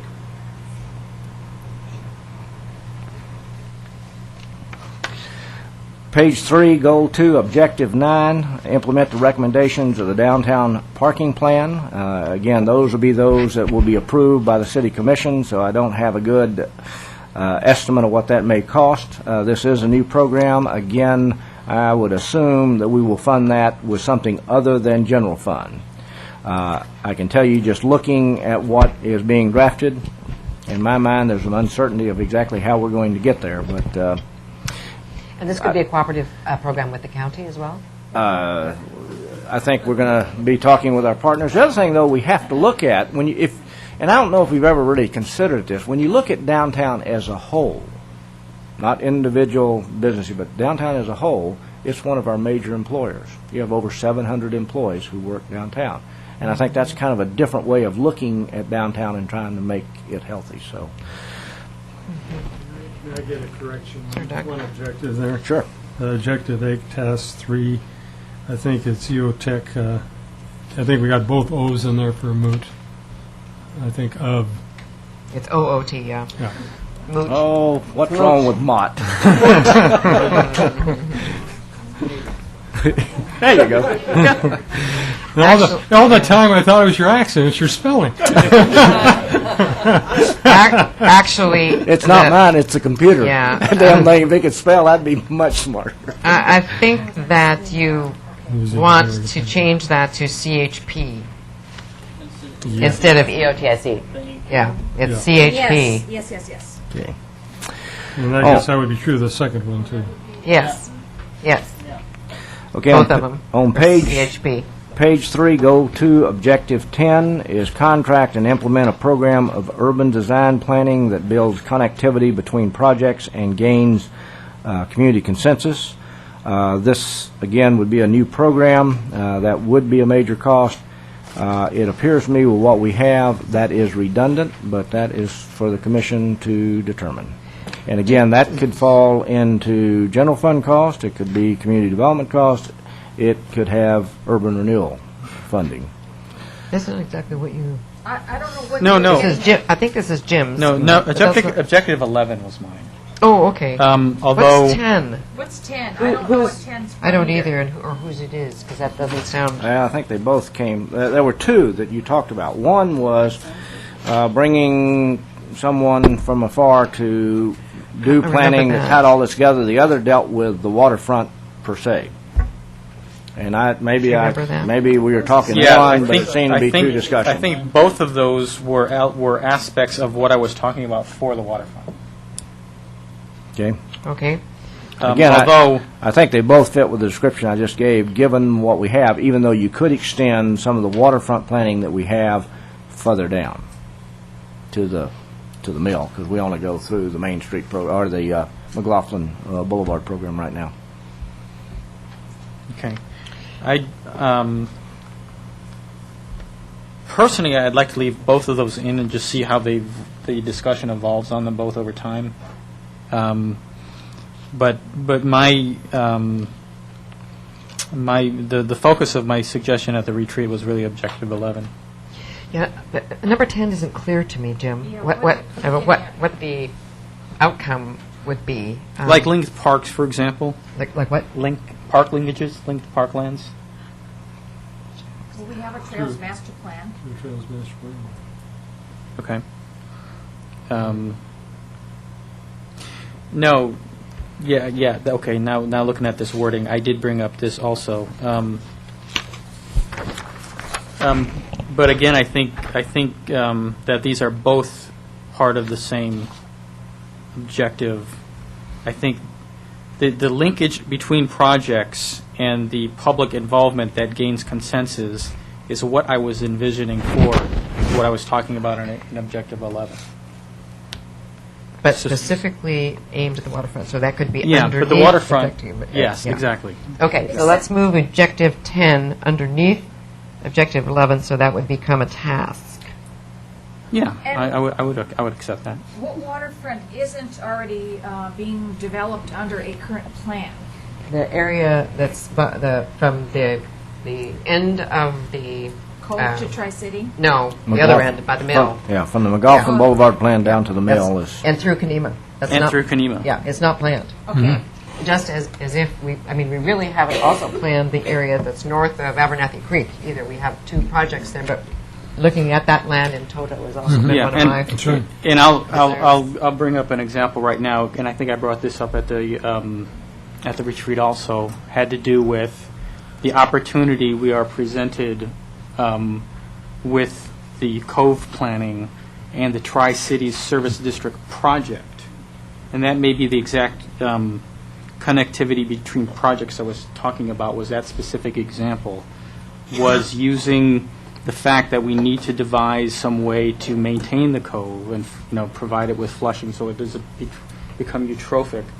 And I mentioned something along the lines of the Oregon Garden where the whole project would be a water quality treatment area, kind of polishing the Tri-Cities water through some landscaping, and then having that flow into the cove, meeting water quality standards. So that could be a source of water movement through the cove ecosystem, and having those types of projects planned for and developed concurrently to maximize the benefit of them. I took a walk this weekend around the Cove site and saw that Tri-Cities had developed this fairly large water detention pond next to the plant, and I was really astonished by it. But I see as something, an opportunity that I don't think I've seen addressed in all of this planning, of actually, and it didn't hit me till I walked the site, of actually not just mitigating but removing the illegal Rossman landfill and creating floodplain storage from that void of the landfill waste which is there now, and creating a very large water quality treatment out of those properties, and I think that would be a real amenity. But that's the type of comprehensive planning among two large projects, where the synergy of the two projects, I think, is greater than the two projects just treated individually. Yeah.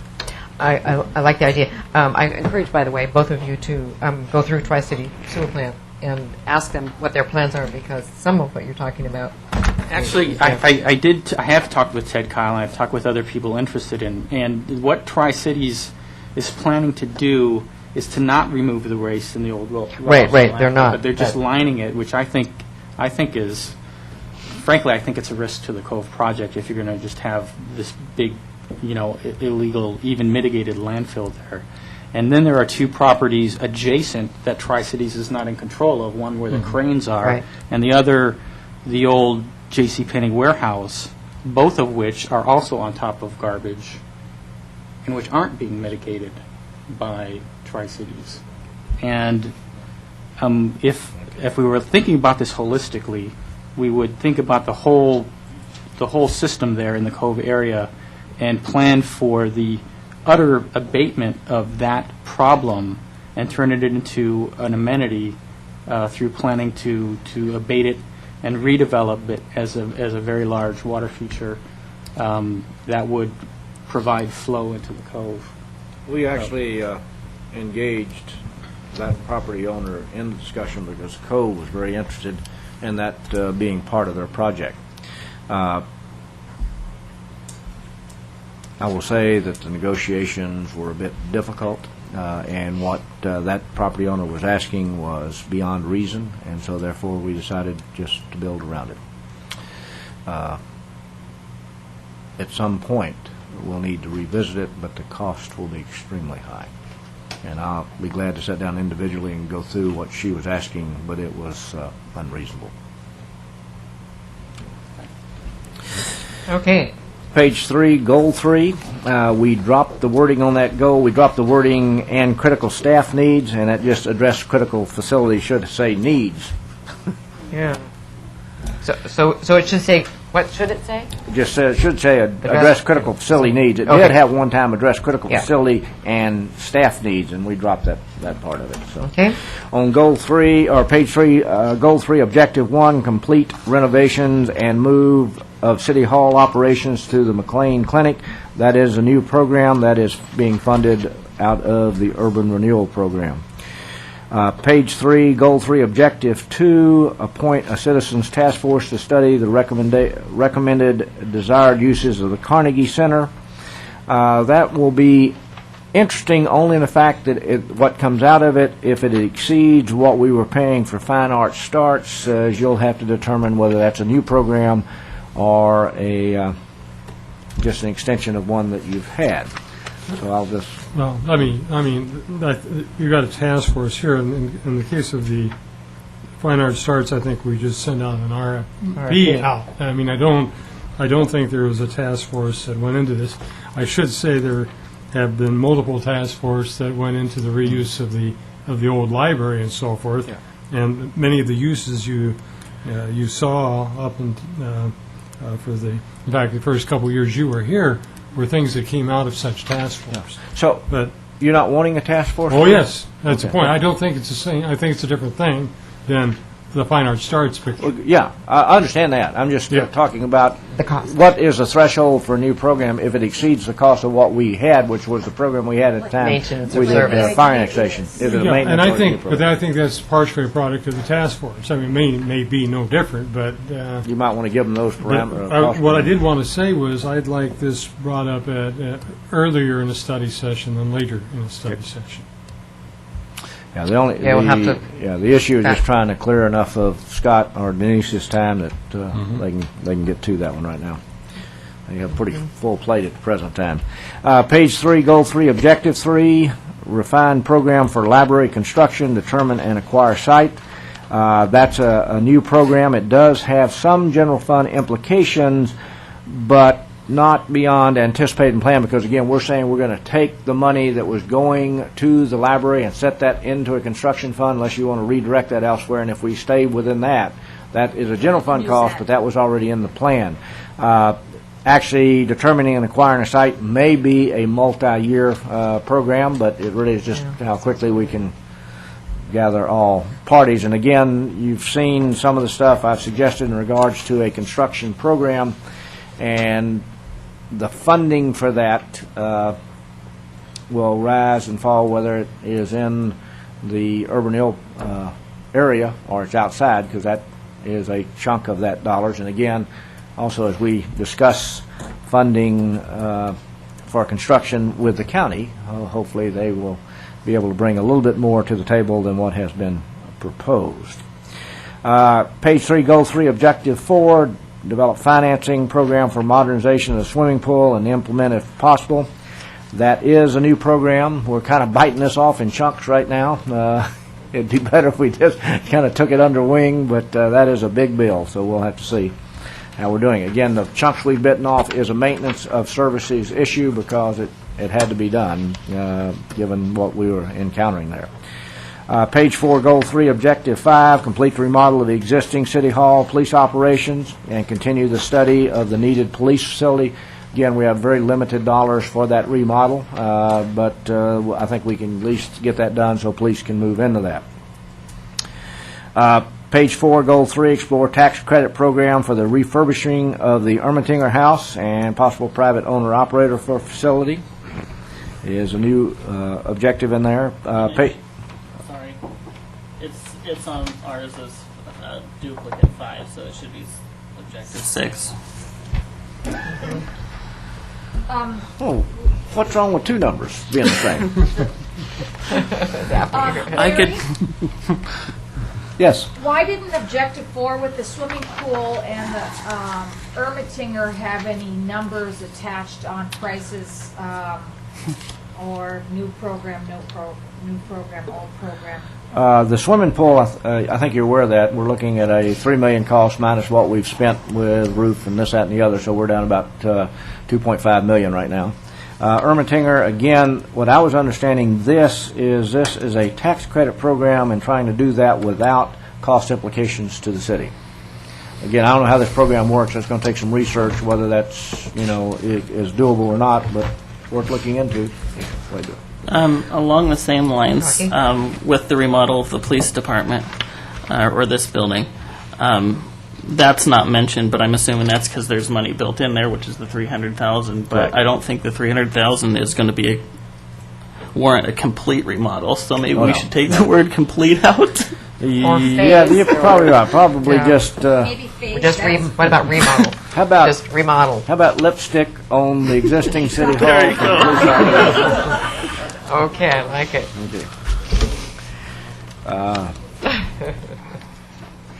Let's see, page 4, goal 4, objective 7, develop a plan for financing for improvement of city street and sidewalk maintenance.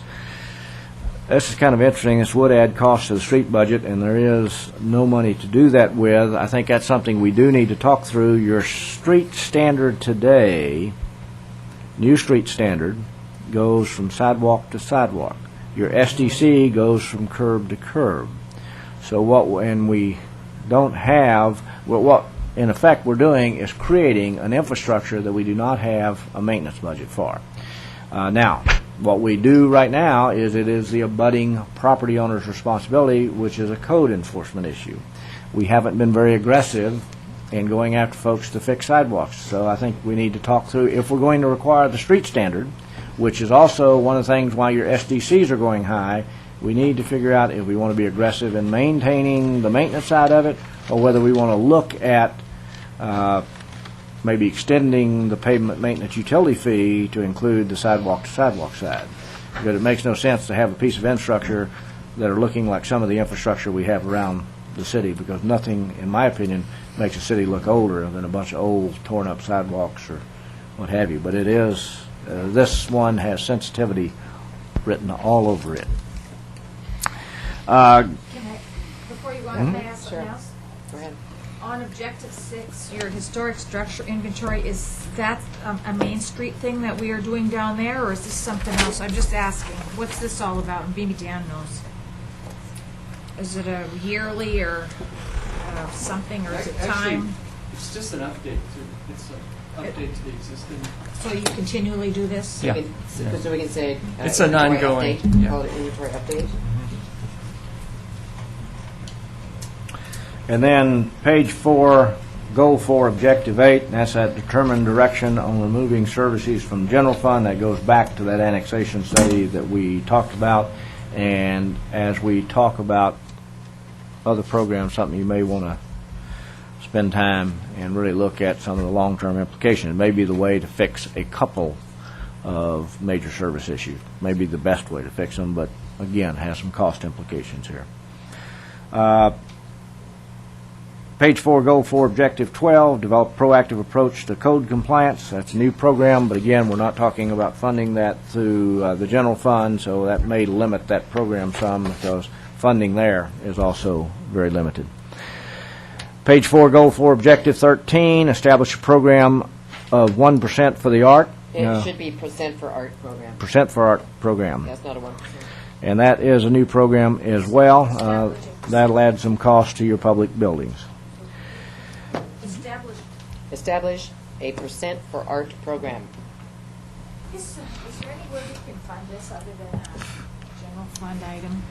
Well, it's not necessarily a general fund item. It's actually however you fund the building. It is built into the bid on the building. So, if, for instance, in City Hall remodel, it'd be built, is that a new building? Is it a remodel? I think you probably do kick that in, and so you take a percent of that remodel cost, and that goes to the art program. Objective 4, under goal 4, that's done. You can take that out. Yeah, that's what I wondered. That's done. That's when you got too many of these things on your computer and you can't print off the right one. Page 5, Goal 4, Objective 14, increase police staffing beyond the fire annexation plan. That will be a new program, and the average cost per officer is estimated somewhere this year in the neighborhood of $126,000 to put an officer on the street. Page 5, Goal 5, wording, increase communications with citizens and Could I? No, I guess we're not discussing now. Yeah, go ahead. and facilitate citizen participation. I think we're in the process of doing that within existing budget resources. Page 5, Goal 5, Objective 1, explore hiring of an ombudsman position to coordinate city committee and receive citizen complaint calls. That's a new program, estimated cost probably around $75,000. May I interject? Because I think I used the term. I think my intent was on that really to have our citizen involvement coordinator be an ombudsman and something to fall under that person's responsibility. Well, we're doing that differently. We're not looking at a full-time person there. But that was my intent. If I'm the person that you're referring to brought that one up. I just wrote these down. I didn't write who brought these up. Yeah. That's going to be tough given the 20-hour-a-week allocation for that position. Well, no, I understand that, and I wasn't terribly happy when I found the mechanism that you were using to deal with the position. I know you're fund-strapped, and I understand that, but I think in terms of a longer-range goal, that's part of the role I would see our citizen involvement person taking on. Do you want to scratch that for this year? Well, we can leave it in there for discussion purposes. We're going to have a discussion because I'm going to try to figure out what I'm supposed to do this year. You're just reviewing them right now. I know. Okay. Page 5, Goal 5, Objective 2, reestablish the Arts Committee, Natural Resource Committee, which we talked about moving up under the other. That'll have some cost implications to the general fund and community development as well. Goal 5, or page 5, Goal 5, Objective 3, create a sustainability committee. That would be a new program unless, again, we were merging committees and redefining them, and I know that's been talked about. So, may I ask a question? And well, no, I'm going to ask a question. Under Goal 5, I'm saying may I, and you do that all the time, and we can ask questions. Goal 5, Objective 2. It seems to me that that just fits a little bit better under enhanced livability of our community, as opposed to being here in increased communication. And so I'm just suggesting a shift in where it goes. I would also suggest that the Sustainability Committee be under Goal 1, because that fits with... Well, should the NRC and half of Objective 2 then be on there too? Well, we put that under the natural, what was it? Under... We already did that somewhere else. Protect, enhance, and restore significant natural resource and ecosystems. That was under build right up front. Yeah. So just the Arts Committee should be on Objective 2. Page 5, Goal 5, Objective 4, encourage volunteerism. That would be a new program, but it really depends on how you want to run that, whether it will add cost or not. Page 5, Goal 6, engage community discussion of local aspirations. We've chatted about that. That is a new program. And then page 5, Goal 7, those others, and you may or may not want those on there. Okay, Goal 6 I would move to put under Goal 1, because I think that's how I would put as an objective under Goal 1. If we're going to have a sustainable future, we need to know what our local aspirations are. Yep. So that I would do. And then Goal 7, Other, which would now be Goal 6. I noticed there were a whole bunch of things I didn't think fit, and they're all having to do with things like financing programs and determine, like Goal 4, Objective 8, determine direction on removing services. So maybe the new Goal 6 could be something like explore financial alternatives for improving city finance or something like that. But maybe that's a finance objective, because I see that we have several of those in here, and including Objective 1 down here, Okay. and the ASME contract. So to me, that's, I'll play with those. okay. So we have 6 proposed goals at this time. So I guess in the, maybe we could set a time limit on our discussion and carry it over if we haven't finished. But so we have, let's check out what the rest of the agenda is here. This is, I think, the one that's going to take us the longest. City Hall floor plans, is that going to take us long? Is that a, okay, web streaming? No, it won't take long. Yeah. Heck, I don't know. It would be maybe helpful to let these gel for a sec while we take the other 3 items on the agenda, and then we can maybe have a freer discussion without worrying that we're going to Maybe a break. and a break. Yes, good idea. Good idea. Gather thoughts. Okay. So if we could, let's do those 3, and then we'll do the break. Oh, do you want to break now? Yeah. Oh, Now and we are then. broken. We are Now broken. and then.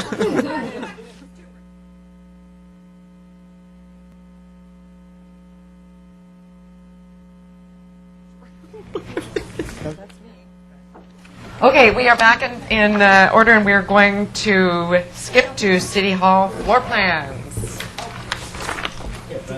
Very. I want to just kind of walk you through what we have. I do have I don't have any particular questions for you, but really want to spend a little bit of time on the commission chambers to see if you're comfortable with what we're talking about. I should point that the cohorts in crime are those sitting at that table. They're the ones who have really been working this program. We also have on the handout you have there is just really kind of a placeholder for the commission chambers, and I'm going to walk you through some 3D models here and talk about some of those particular places because it gives you a little bit better view. It is in black and white, and so some of the this will look prettier than this when it's all said and done, but to kind of give you an idea. First thing... Would we be able to move this over, though? I mean, this is amazing wood that should be preserved. That's not possible? There's amazing wood growing amazing trees. No, we'll chat about that. This will still be the courtroom, so we'd have to... there you go. Yeah. The picture goes, though. We have a place for that. That's what I said. Let me first indicate that the square footage of this room is about 200 square feet larger than what we're in. So it's not a lot, but it will add some. Also, too, as you remember, as you walk through, that has a vaulted roof. There's a lot of rafters in there right now. So actually, they're talking about a design. I guess it's the barn design they call it. The kind of barn. Oh. We thought that you might appreciate that more. Yes, thank you very much. Yeah. But to kind of take advantage of that height, to kind of give the room a little bit better feel. You also will see the dais. It has roughly a spot on an ongoing basis. We'd have 5 commissioners. You'd have 2 staff members here, 2 staff members here. But you can get approximately 10 to 12 folks at that dais. And again, when you're talking about the Urban Renewal Commission, you'll need to do that. You also have a back screen in terms so the audience can see what we're talking about most of the time, and Karen sitting in the corner will be able to see. Where's my corner? We'll try to keep her there. Your corner's back over here. Yes, Betsy's eating range. We're talking about building in here, and this kind of shows them standing up in the next slide, but actually talking about building into the dais computer screen so that whatever's up here, the commission would be seeing on the screen in front of them.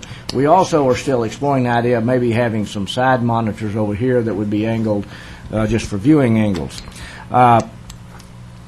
The AV room, audiovisual room, is actually this room over here, and this is a glass partition. And you would have, Renee would be in there, and actually probably will have Nancy Ide in there as well. To the back of us? Off to the side, yeah. It's behind us. We'll promise we'll check them for guns before they go in. Yeah. The west wall, this wall, will be a display wall, probably some type of corkboard or something of that nature, so you could actually hang displays on. You have windows on this side, which will limit. Yeah, well, you'll have some of that too. We'll have back here, this is a drop-down screen, so you can have the mural back behind us and then drop the screen down when we need it. You also will notice on this design, the dais is not raised. And if that is an issue, if you raise it, we have to provide disabled access. And that little ramp right there, though it seems innocuous, it really creates havoc with this room.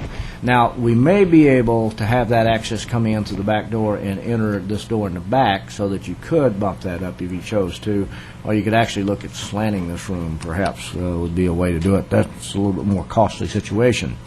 You will also, next screen. So just to check on that, so that means that we'll be sitting just like we are, and all of the people, so we can't... That you'll see right here. And you'll also notice the entry doors in the back, that these are glass.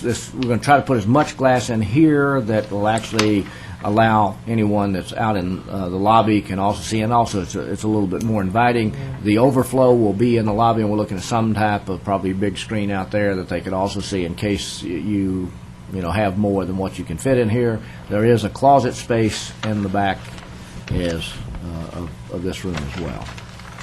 So this would be equivalent to the experience of when we have sessions down at the senior center. The only reason I would argue for raised is because when you lead a meeting, it's really nice to be able to see everybody. And when we're at the same level, that is a problem. You can't see, and I think that's a difficulty. We'll look at that. If we can address the disabled access through the back door, which we might be able to do, we can look at doing that. If we have to have a ramp, I think that's really going to get in the way of what you can do here, because that room is only about 26 feet wide. Oh, okay. So, next slide. Last slide in the three of them? Yeah. And this just kind of giving you a view of entering the room, and again, this big glass wall here. There's more seating in that room than right here? Yeah, a little bit. Not much, but a little bit. The other thing that in all of the council chambers that I've visited that I really like is instead of the little lights that we have for speakers, like the county has, a thing that sits on the wall that counts down. It's so much easier. One of the things we are talking about is some type of electronic voting, because if Miss Ige is back here, she won't be able to call the roll. Well, could. I mean, you can do anything through the speaker system probably, but probably have some type of electronic voting that shows up how folks are voting.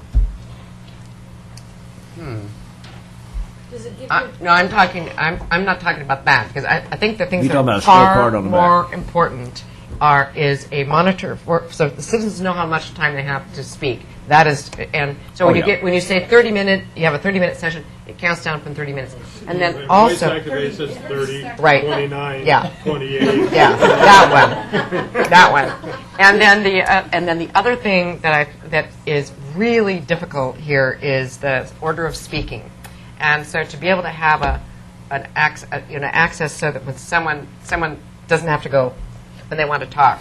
I think it'd be really nice, like Wesleyan has, to be able to have that order so that the chair of the committee knows the speaking order.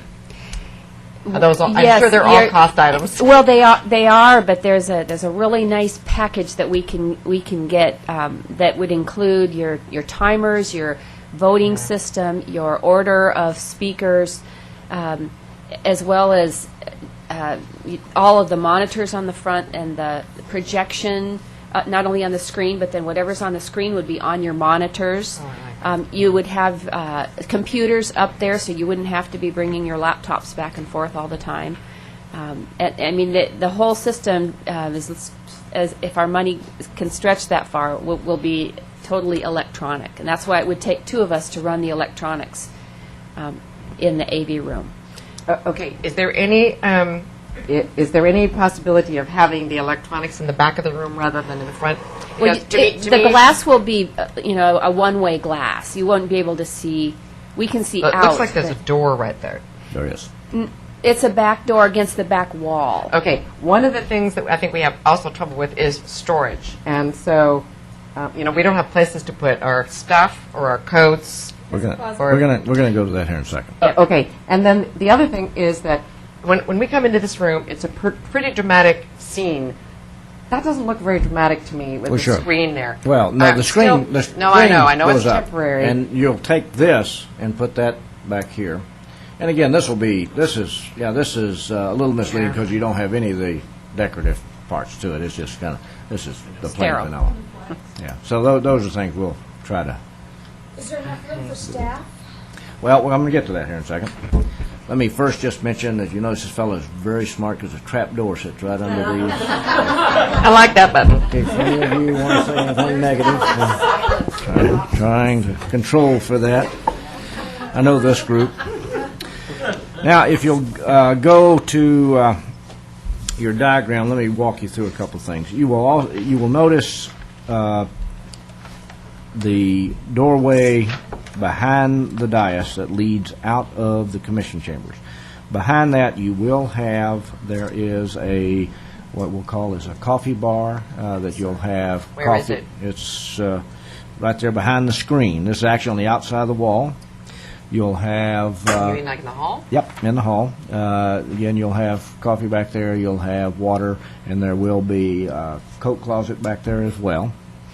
You will have a conference room across the way, and there you will have, again, that's for executive sessions and things, so you don't have to ask all the folks here to leave, or they got to stay outside, they can fill in. You can have that here and then step into the council room. One of the things we have talked about is perhaps having, see, Nancy, go back a couple of slides here. Yeah, that's good right there. Is having, when we set up, you'd have 5 commissioners here, have myself and Mr. Kabishman this week here, probably still have Nancy and Dan here. Probably have the rest of the staff in the conference room, and as an item, again, with the video streaming, as an item comes up, they would enter the room and either come to a seat here or actually go to the presentation table to discuss that item. Or we could create a space in here. Again, I'd like to, we have run into issues in the past with staff sitting in the audience, and that's why I wanted to try to The separate. staff are back there in the conference room. They can say all kinds of rude things about us when we're having our meeting. We won't know anything about it. They do now.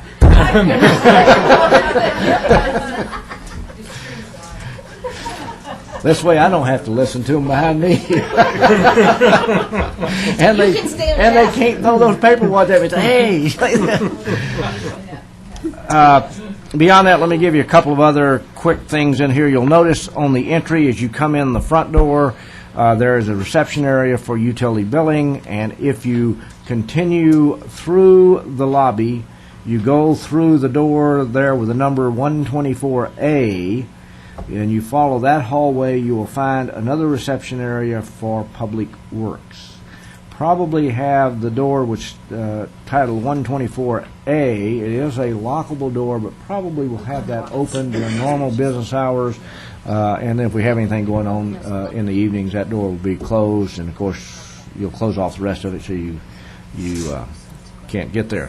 You will also notice that you do have restrooms and a shower in that area, which should be an improvement of where we've been. You'll notice where it says Men 147, that little place right behind the door, that is the press room. We'll try to make sure that... Perfect. You're almost right. Larry, where's the 147? Only kidding. Well, he already suggested that. You have... Yeah, it is on the diagram. Someone wrote that in for me. So we have a shower separate from the women. I don't understand quite that. Well, it's a unisex shower. We do have a rule Okay. that only one person at a time can be in there. Uh-huh. Yes, I do have some folks like Doug and I who are back from the 60s that, you know, we try to control ourselves. Maynard G. Krebs. Maynard G. Krebs, you got to remember that. Okay. On the main floor here, there are 3 conference rooms plus the commission chambers. You're not going to have court in here, so you can use that as a big meeting room. You can use it as a training facility. The chambers, you mean? Yeah, chambers, yes. So it can be much more functional than what is today because you have court in here, and that really limits a lot that we can schedule in here as well. You'll notice, too, there's a couple other smaller areas. There's a coffee service in there. We'll try to make sure that we create that in each of the conference rooms, so any guests that you have that are utilizing those, you'll have that set up in there. If you go to the second floor, that primarily is the administrative floor, the city recorder, city manager, Parks and Recreation administration is there. You have in the administrative suite, there is a reception desk. You will see a couple of offices. There is a shared office for the commission as well as a conference room in there as well. Where is that? Where's the reception first? I didn't find it. Reception is 212. Okay. City manager's 213. City recorder's 211. 214 is a shared commission office, and you have the conference room in 210. We'll put some additional chairs out in that lobby area as well, just for waiting. We'll put those on casters because they'll need to roll. You'll notice the little diagram with the X. That is a dumbwaiter. I am not talking about me, by the way. And that goes all the way down to the basement, in which we could be able to move records up and down in that as well. You will also notice the open office. I'm asking the architects to look at that in terms of perhaps some additional office spaces. Where's that? Where are you? That's in 201. Just a big area right now.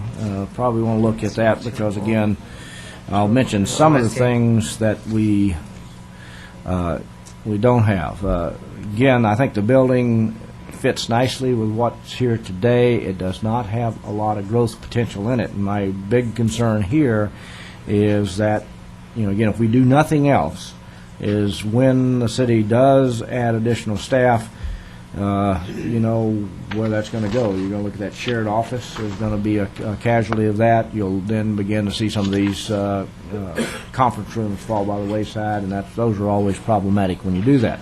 Again, I think a long-term master plan for the city hall function is important, and I talked to you about acquiring some other facilities in that immediate area at some point in the future to deal with that future expansion. Not something you have to do today because we're not at that point, but at some time as the city begins to grow, it'll have to look at other needs. So does this assume planning's coming in?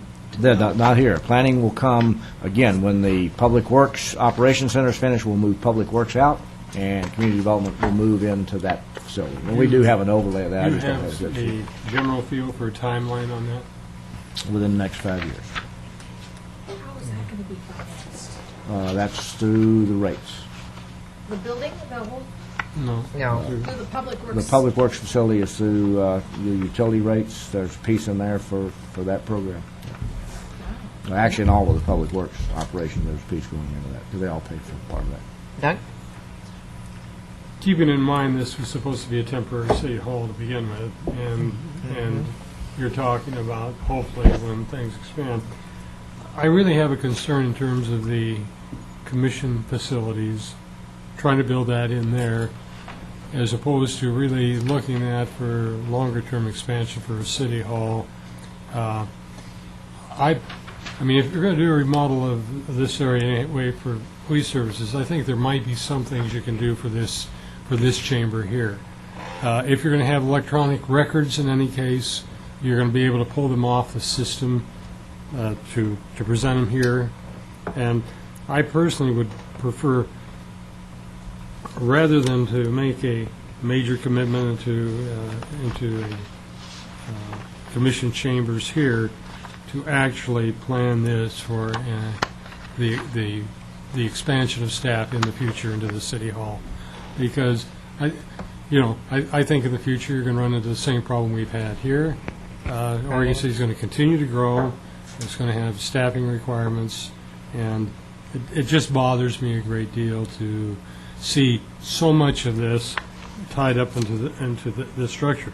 The other thing is, if we do this, your other staff does chime in constructively from time to time on other topics, and having them in the conference room in the back, I think, is not a good idea. I'd rather see them included in the design, whether it's to design it in such a way that what you're calling that conference room in the back is, it's nice to have it, but it looks like there are other places in which we can get together and have a conference space on the second floor if we need it. But I would really like to have the management staff accessible. That's my personal opinion. It's not the only one. And I agree fully with that as well. I think that as one of the commissioners that will be here for at least 4 years, and touring buildings and knowing that we're renting property. Rocky, there's always recalls, you know. Well, Heaven forbid.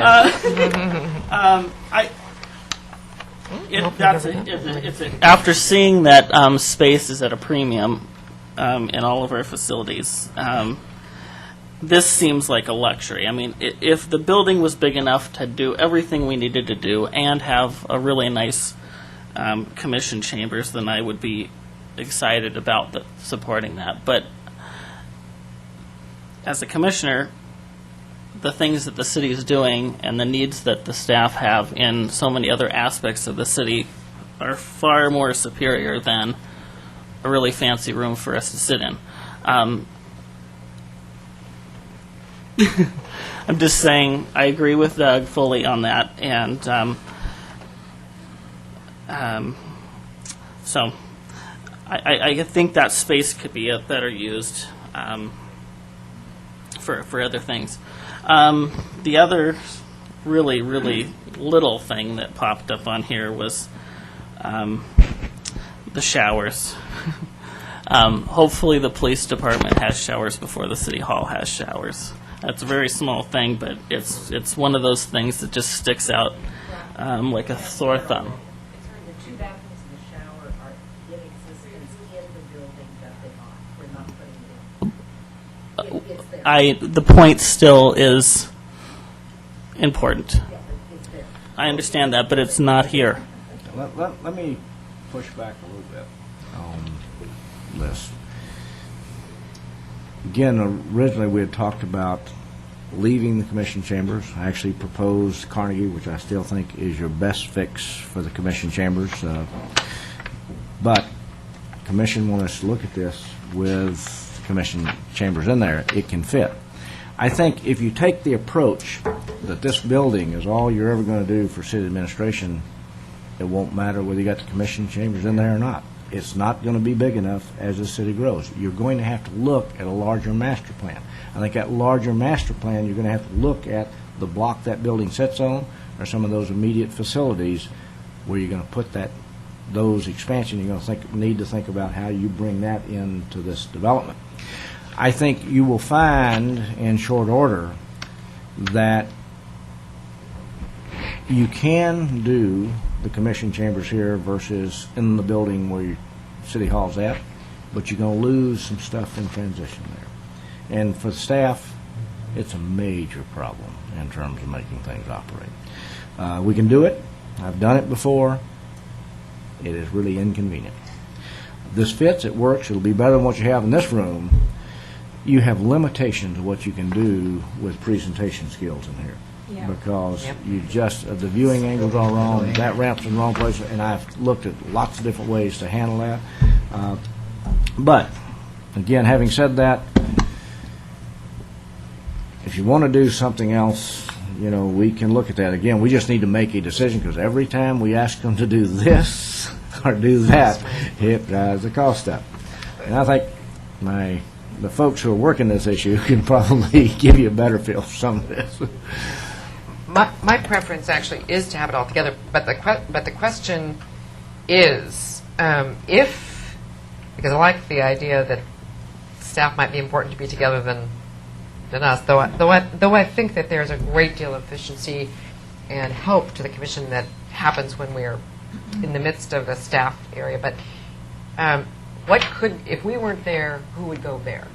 What savings would we have by bringing Can't a get the whole department in. Yeah, well, that's my question. You're gonna It's move, off the rent. you'd move Public Works around, and you'd have actually some growth area in what you have. That's basically what you're gonna do. So okay, right, Scott. Can I interject Sure. on that? Because that kind of ties in with what I wanted to add to what Larry was talking about. That Yes. I think there's a really important point with this space in that it will serve nicely as a commission chambers.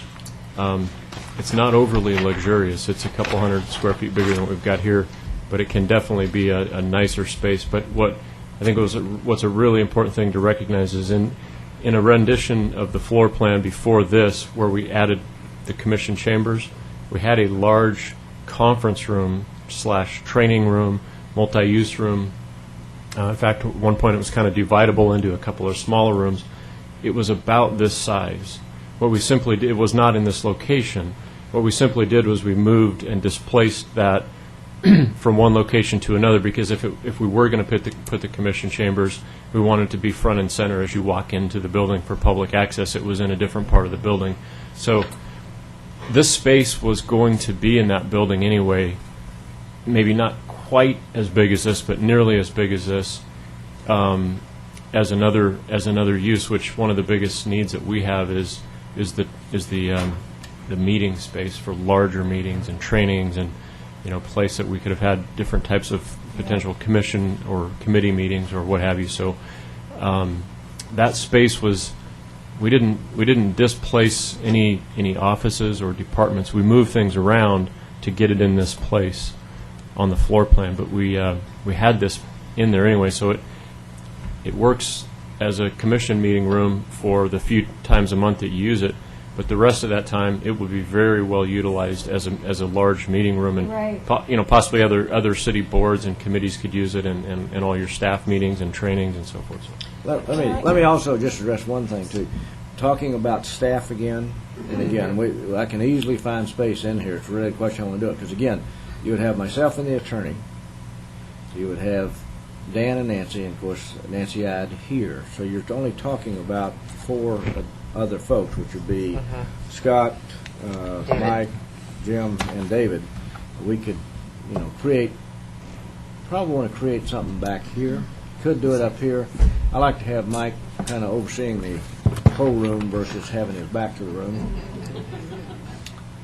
I won't go into details there. But, or we could, that'd probably be the best way. And, you could fit it in there. It's just a question, too, of do we need to, or is that other arrangement? You're right, there are some gaps in doing that way. Daphne. I'd also like to add that I don't see this as building ourselves a cushy office. Just as we ask for transparency in our government dealings, I think that the ability for all the computer and the technology is an important feature. I've had people say when other people are chatting here that person can't hear, so acoustically designs, more monitors, and for larger pieces, larger meetings. We have some huge meetings sometimes where people are out in the hallways, so I think it's a public service, and we should value the work that we do. It's important. Rocky? To clarify, when I use the word luxury, it's in comparison with other offices and other departments in the city, not within that building itself. When you tour buildings that the city owns and see the conditions that people are working in various departments, it is a luxury from that standpoint. Well, it'll be equal with everyone in that whole building, but... In that building. It's definitely not. All we can do is pick off each of these problems one at a time, and this one there's an opportunity to do that, so that's how we have brought us to this. Mayor and Commissioners, I just wanted to clarify one more thing for you. The conference room that's off the chambers was not put in there just for the purpose of overflow staffing to be in there during the meetings. That was a planned conference area within the program space. And again, when we determined to look at the commission chambers here, we took that planned conference space that we need throughout the course of the business day or the week, whatever. We put it in that particular place because it works for example, when the commission gets together before your meetings here in our break room right now. It works for that purpose. It also works for the purpose of if you need to break out into an executive session, you don't have to clear your chambers.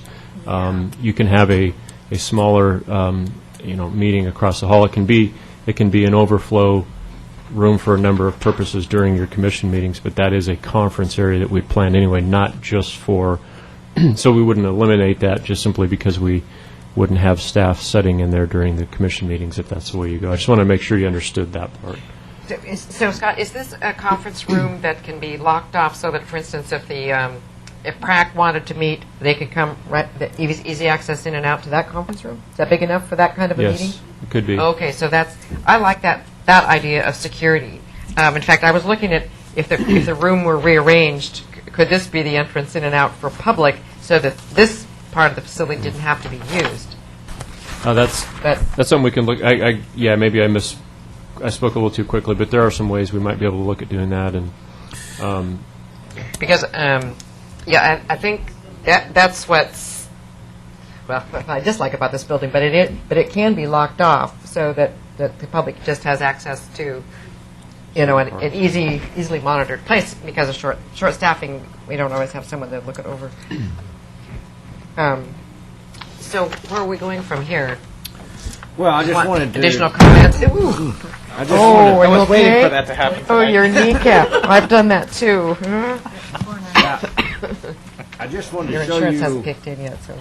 I just wanted to show you the work we were doing, and if there was, a big debate, seems like there might be, we just needed to know that because we're in the process now of looking at furnishings. And again, each of these rooms, we're picking out furniture for, and then I'll be plugging that in with cost.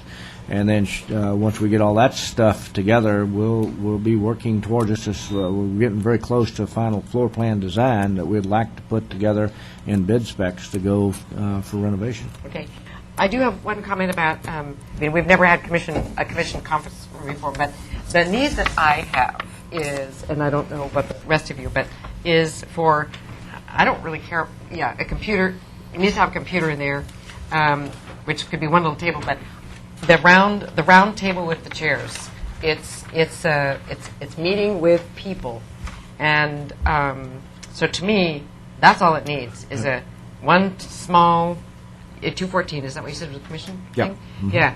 To me, it's a place for a computer because we're not going to store files in there, except that maybe that's access to the budget and some a bookshelf. But to me, it's a table and some chairs because that's the restraint I feel now is that we have to go to coffee shops and pay to meet our public, Right. and it would be great to have it look like a conference room because I assume that's why I use it to make long distance phone calls because I have to pay for those myself now, and I would use it to meet people We can look at the furnishings on it. because I think that would be way simpler. Okay. I don't know about others, but Yeah, instead of being facing the corner there, so you'd have people could show So, plans. the only question is, are we on track, or do we need to rethink something here? I don't think we're on track. I've put forward my concerns there. Everything had to do with the future use of the facility. And, would we all be more comfortable if we looked at what the phasing is of the future? Because we talked about it, but year one is this. Year 3 we move this because of completion of public works. Year 4 this happens. I think I would be comfortable in looking at the phasing and then in that the remodel of the police department because I'd like to know how that's also going to impact. Yeah. If you could do that for us, would that be possible? I don't have any stuff on the police yet. We're just now getting to those contracts to levy that look. We do have the phasing beyond this. My only question is, what we'll be doing is sitting still for 2 weeks here, or at least until next week, to bring that back. Well, I mean, we did this because this was what you had talked about last time. Right. Yes. And Yeah, now no, we're I agree. rethinking And what we another good did. time. I agree. Do, remember I don't either. talking about it in that way. I mean, I remember you saying that you could work a conference, the commission chambers in there. into the plan. I don't remember us requesting, frankly, but maybe we did. oh, My memory is getting short-term. yeah. Nancy? We didn't. Yeah, I think you guys do. I just wanted to point out that there are several cubicles and other space on this floor plan that are for future office space. So even though the chambers is in there, I mean, I'm not going to take the time to go around to all the different cubicles and show you which are future planned for additional staff, but there are several in here that are identified specifically for future offices. So there is expansion available for staff in this plan. I just wanted to point that out. Okay, Rocky? And to add, sorry. Rocky first. To add to that, I would almost like to see the space that the commission chamber sits in as an open space that's used for offices until we deal with our facilities issues, and then we can turn it into a commission chambers. It's a building, it's a space. I would be comfortable with that, but planning it right now fully as that, when we don't know the facilities issues throughout the whole city, is, I think, an extremely bad idea. In 2 weeks, this is not out of the question to wait to find those answers out. I think because we have two new people who haven't participated in the discussions to date, it sounds like we may have to take that 2 weeks. I think it's only because of two new people. No, well, you're right. It sounds like we all have some questions about it. But let me go back because I'm the only part that confuses me. Chambers is- in or not? Well, no, this issue about facilities plan, again, we have to go back to what's brought us to this point. A few years ago, every facility you have is less than desirable. And we didn't have one plan of how we were going to move forward. We are now have developed a plan for Public Works. We have a plan for City Hall, and we've seized the opportunities that we could do that with. City Hall plan does open up a plan for police.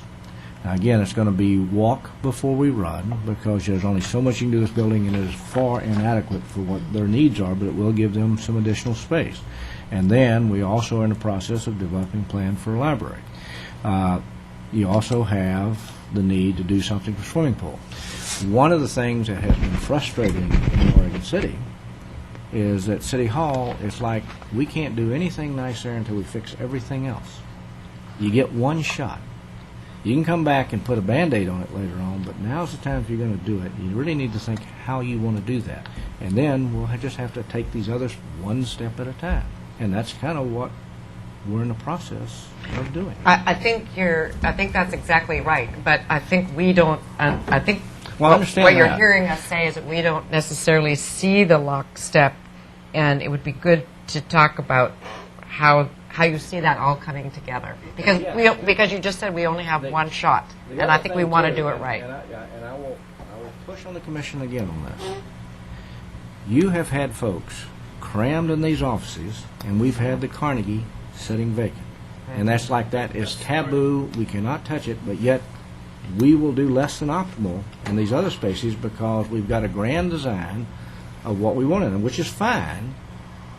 But I know as well as I sit here, we all know what we want there. Now, again, we may not all agree what that is, and we're going to go through a process to determine that when we really are not perhaps putting what we want to see there on the table so we can truly have a discussion about that. And it's sad when you've got this facility in close proximity and we're going to cramp it some and do something else in that facility. I mean, that's Specific of my major concern is, we see your projection of an increasing subsidy going into community development over that period of time. We're leasing a facility over there for, what is it, $100,000 a year or more. And you're telling me, well, maybe we get this public works thing in 5 years. I'd like to see that fast track somehow or another. I mean, even if we figured out a way to commit the subsidy that you're talking about to public works in terms of a partial funding source for getting the public works facility done earlier, so we could move community development back over here. It's not really the commission chambers I'm concerned about. It's more the fact that we've got community development and some rather expensive real estate over there. And that's really my major concern. So when she's talking about the phasing, for me, that's the number one issue for me. Well, let me remind us how we got to where we're at. Yeah. I remember. Yeah, Okay, number but, two. yeah. I mean, something had to be done with this facility. We were at the point where there was a lot of issues that were developing. We did begin to look to and it wasn't just with community development, it had to do with police, had to do with everything else, and we just had annexed to the fire district, and we had to move those folks out of the South End Fire Station back into this building. At that point, where were we going to put them? We could buy another trailer. That had some land use implications. Or we could find space. The only department we had that had its revenue stream that we could even begin to consider that was community development. So at that point, we entered into a 5-year lease. At that point, then this opportunity came available, and so that's why we moved that direction. We can move community development out of that. It's going to cost us to break that lease, or we can let it Do we run know its how course. Have not looked into that yet because, again, Yeah. you've got Maybe this looking phasing back. process. Now, we can move forth the public works thing on a faster track because we have a revenue stream in place, and I can ask Ms. Crushauer to look at that. Just trying to fix some issues here. Yeah, no, and I understand it's complicated. We've been working on it a long time, but if so, I guess what I would like you to take away from the discussion is that if we said move planning back as quickly as possible to break the lease, and we don't know what that is, so we would have to figure that out. Then how would you do things differently? Well, one thing we could do, which actually may be a cheaper solution than design this for public works and then redesign it for community development, is design this for community development, move in here, put public works at the Red Side building, and then move them whenever we could get that facility down there finished. I'm not sure that's the point. No. It's not the point, but It's not if the object is getting community development here as quick as we No, can. no, that's not the object. No, but the thing is, we're designing it first for public works. Yeah. We're going to have to do some remodel to move community development here. So why not move them that's in what you're first, saying. put public works there, Oh. and then move public works? I mean, if the object is to get them down there fast, we might as well go in the most cost-effective manner we can do it in. And then that would cause fast tracking of the public works facility possibly. Well, that's a scenario that actually Yeah. sits comfortably in my thoughts. Mine as well. If it can go. Oh, Dan left too early. You snooze, you lose. That's what it is. No, this is wonderful. We don't have Nancy here, and we don't have Dave. Yeah, that's right. Oh, wait, but they're hanging out in the conference room.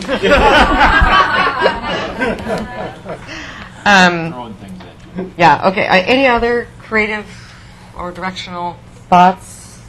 We'll bring it back to you. Okay. Thank you. And look, let me just, in terms of a potential break of the lease, the point is, if we have a good idea ahead of time when public works would be available, it's not going to be available next year. I mean, we know that. Right. It's not like we're going to break a lease in the next 3 or 4 months. It won't be this year, no. Yeah, but I think it would be good to Probably. kind Well, of the look at point the is, possibilities. the point is, if the property owner knows that That's if coming. it's possible that we're going to leave a year or 2 earlier, they can start thinking along those lines themselves. So, I mean, it's just like, And I think they're aware of that. I was waiting for Mr. Kvisman to leave, but he seems to be hanging around. But we've talked. We have another issue there. He needs to be. Well, no, I know. we have talked since year one, when I came on, about having an in-house attorney, and the issue, one of the issues was we did not have space, especially space for the reference materials. Does this provide an opportunity? Because I would gladly give up my commission chambers. I mean, not chambers, but conference room. Be very careful. Yes.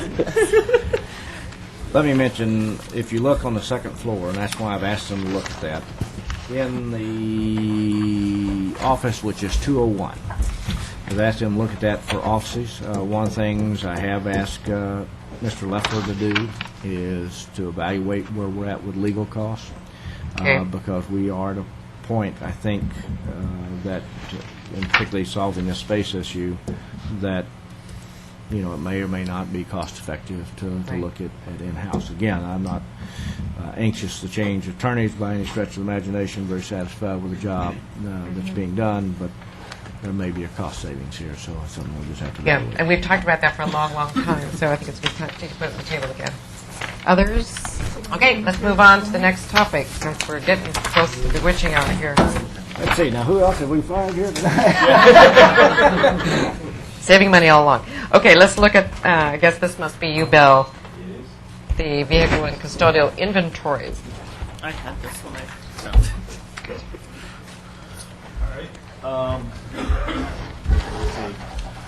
We have a page here. Passed out some material to you when we got here this morning, or not this morning. It seems like it was this morning. This afternoon, and it's just a set of materials that I'll go through briefly. But this was prompted by the last commission meeting where the inventory search ordinance came before the commission, and Mr. Hunt came and expressed some concerns. The top page is just a notice that went out earlier this month notifying him about a hearing. So there is, in fact, an ongoing issue between Mr. Hunt and the city. So he was less than honest with us? Honesty can sometimes be in the eye of the beholder, and from his perspective, I can't speak for Mr. Hunt, and he has I saw him come in. Aren't those his materials on the chair there? I believe they are. He did come in at one point. He was going to be Westland references here, and I don't know if that's what's before the city's court or not. Is it the same thing? And this actually gets to the third document, which is a memo we prepared back in November when some things sort of came to a head. There are a variety of issues that Mr. Hunt has with the city involving code enforcement, involving a towing of his car by the Westland police, and some other issues, and they tend to run together in his view of things. I guess there are two things to think about. One is Mr. Hunt and the city are involved in some litigation about the searches and code enforcement, and that's what the first page is about. The second issue is that back a while ago, and this goes to the second page, which is an email from Kimberly Graves, who is the Clackamas County Assistant District Attorney. There was a case involving a search that the Clackamas County Circuit Court dismissed the case based on some issues that the court had with our inventory search ordinance or inventory search policy. And it kind of goes through the policy, the judge's questions, and then indicates that the judge that the search was flawed because of the policy, and the two major reasons were, first, that the city had adopted the city commission had adopted an ordinance back in 1997, and that is actually attached as well. 97-1000 that set out a inventory search policy, and then at some point in 2004 there was some change in the law, and the police chief issued a policy that dealt with that change in the law. And so what happened was you had an ordinance that said one thing, you had a policy that the police were following that didn't follow exactly what was in the ordinance, but did follow the law, and the judge said, well, we don't know which policy is adopted, and that there's no valid policy currently in place because the police chief doesn't have the authority to override the ordinance signed by the mayor. So, that the intent of this ordinance was to bring the city's policy from '97 into compliance with current law, and that's item number one. The second issue involved a backpack. As I understand it, the search that occurred was in a backpack, and there's ongoing issues about just what do you do with closed containers when you have an inventory search. The basic concept behind an inventory search is, if we're going to impound a vehicle, we want to make sure we know what's in there so we don't later come back and say, hey, there was a wallet in my front seat and it's $200 in it and I'm missing it, and so where is it? So what the inventory policy is adopted to say, all right, when we take something into custody, we want to search it and make sure that that we know what's in it and that any valuables are properly cataloged and accounted for. And so that's essentially, somewhat rambling explanation of what's happening with the inventory search policy. Questions, comments, direction? Lieutenant Conrad is here also to answer questions about the search. Anybody have any concerns? Okay, thank you. Okay. All right. You should put in first. Yeah, that's right. The ticker is ticking. Thank you. It is valuable to see the goals and aspirations and some of the other things that are happening. So one of the other issues with Why is he mean by valuable? Yeah. Okay, web streaming work sessions? There's only question here, and that is and web streaming work sessions. I think we've had that question before, and we kind of set that back, so we're trying to get that resolved. I think as transparent as we can be is good. Yeah, I second that. I had stated pretty affirmatively that I'm in favor of making us as open as possible, and I think this would be a step towards that. I might go back at the time that Mayor Norris set up work sessions. There were concerns expressed in the community, and I think they were valid concerns as to what might be dealt with here in decision making, and I think we've avoided decision making here pretty much. But I think it's a good idea that people can generally observe what we do here and feel rather comfortable about what we do here. A lot of excellent information is provided. Yes. And that is good, I think, for the public to have access to it. Okay, it's no problem, and if that's your desire, we can actually have this one web streamed. Ooh. I would have combed my hair. I do think that's important. I did comb mine. Yeah. I think it's. Which one? I think it's important. This one. Not that I would have changed my behavior in any way, but I think it would be good to know when it starts. And Let's start next time. yeah, could we do that? Okay. Thank you. I'm not sure what I've said, but Jim. I will defer to the president.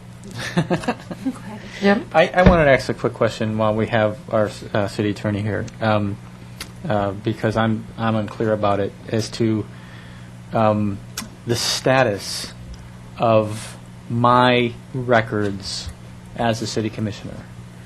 I've gotten mail, for example, inviting me to this or that function. I assume that over the course of my tenure as a commissioner, I will receive not only email, but also snail mail saying, Commissioner Nocita, I ask that you vote this way on this issue. I assume that all of those are public records subject to the archiving and disclosure laws, and I just wanted to get your word on that. That is correct. If it's correspondence that's related to your work as a city commissioner to city business, it's considered a public record. Okay. And I know Nancy worked hard to put together the archiving and records retention policy, and I assume you're familiar with that and the retention requirements. So. Okay, so mail that I receive at home, I have a stack that's already growing. I bring those into City Hall. How has that been happening in the past? I keep my own file of public records. How? What's the appropriate way under the archiving? I mean, there are a variety of different ways, and I would, I haven't looked at the retention policy in a while. I think if we have them available, you could keep them here at City Hall. I would imagine that the city recorder makes space available where you could keep it at your home. We haven't had that question come up that I'm aware of. I believe you said invitations that we all receive do not need to be kept.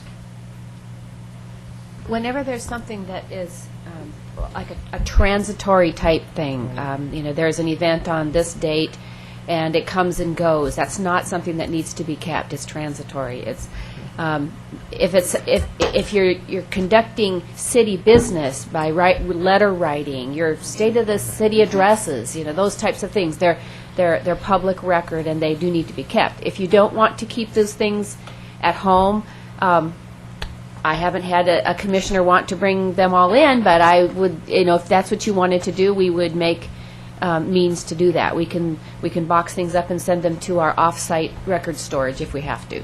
So it's just, what I can do is provide you with a retention schedule to show you what is to be retained and for how long, and then we can go from there. She's got a good list. Doug. There might be a simple mechanism of just simply forwarding that stuff to a special email address that's a storage device. Some of it's paper. Some of it's paper, though. Some of it isn't electronic. He's talking about. Well, no, but the electronic stuff. Oh, I yeah. mean, we get stuff, and we can create an email device other than our own. We could.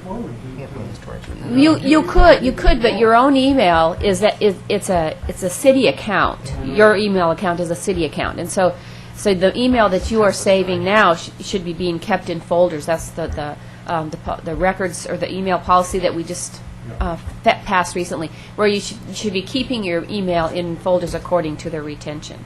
So.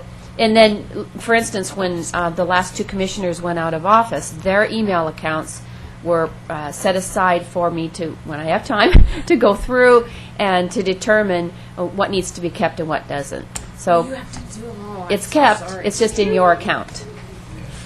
Daphne. Just on a closing note on the web streaming our work sessions, which I'm entirely for, is that with all our new technology these days, that we don't leave out paper for the seniors that are people, not necessarily seniors, who don't use computers. People that do not have. Yes, so just as long as we keep in mind that we're still doing some written things for people that don't access. They're still part of society. Okay, thank you very much. Now, Just before we close, I have one. well, no, we're actually going back. We're done? No, I think we're going back to goals and objectives if you wish to, Yeah. or we can hold it over. But let's hear from Larry here. Well, actually, it'll come up good. Goals and objectives, but because one of the difficult parts of this job is kind of figuring out the direction of a board from time to time. Yeah. And one of the things at meetings that I think you might, and I know it's difficult, especially in a long meeting, and things go, and sometimes I think, that's not where I'm at. But silence represents consent. And so it may only be one or two of you may raise an issue, but if no one else says, no, I got a problem with that, then we're kind of assuming, especially in work session, that we're going down that road. So I try to hang on for the ride. Yeah, I try to monitor that too. So Now, but sometimes that's it's good. really out of the ozone. I may Yeah. bring it back and say, are you sure this is what you wanted to do? Okay, these are our options. We can go through a section of the goals and objectives, like till 9 o'clock. We can hold it over till the next work session, which would be, actually, I'll be in Washington, D.C. at our next work session date, so I would maybe suggest a change, but, or you can have without me, it doesn't matter. Well, it does, but I guess it matters to me, but it would be your prerogative to hold it at the regular time. We're going to wait till you finish that first statement. We're just going to be silent. All right, touche. Yeah. Anyway, so I don't know what you do. I mean, it is late, and Well, so would you like to get started, or do you want I would to suggest bring it that back? if somebody have a specific goal they want to focus on right at the moment, my preference We've is got to them hold it all. over, but if somebody wants to get something out, then we have time to think about that specific issue before the next work session. I have one suggestion. Okay, Jim? Commissioner Neely actually brought it up before I was going to bring it up, but I think it would be a totally new goal. Which page are you? And I would be Oh, it's new. goal 8 or 7. But we Goal 7, because we stuck 6.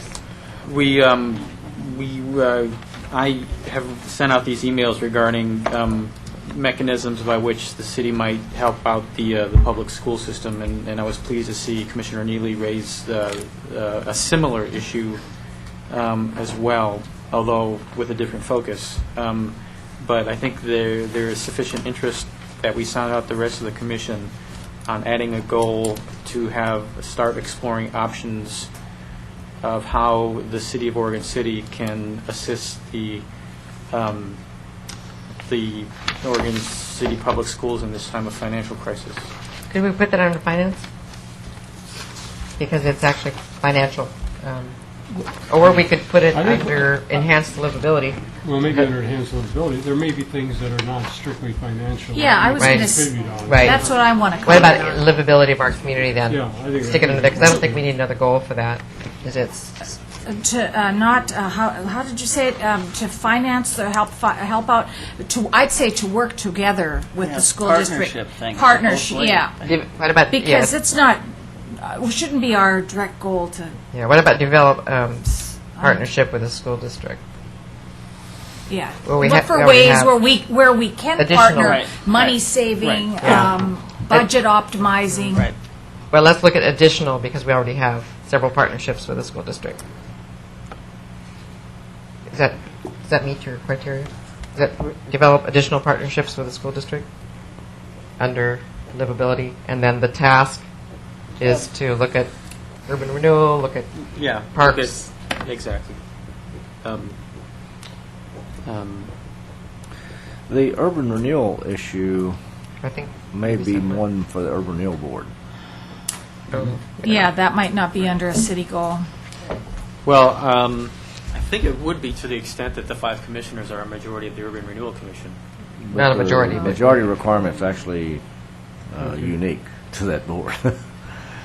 I can't Yeah. recall it right off. Well, maybe it is simple majority. I think. No, it's a simple majority. Yeah, it's 5 and 5. So, okay, if But urban renewal is not the only way. Right, I understand. That we could facilitate this discussion. It's one way, but it's not the only way. Okay, so yeah, it will be finance mechanisms. The other,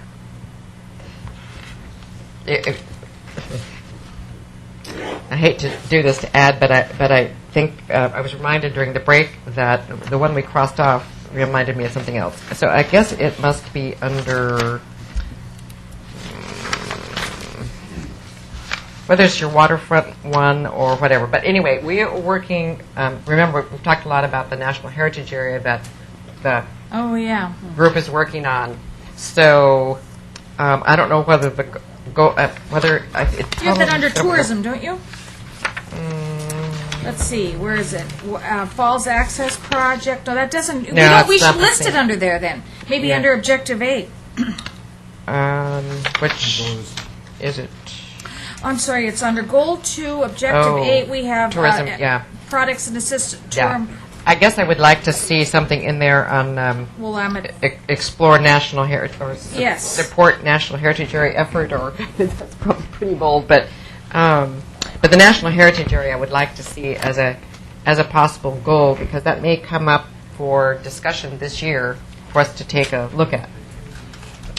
Before the thought flees from my head, which Mhm. is completely possible, given my absent-mindedness.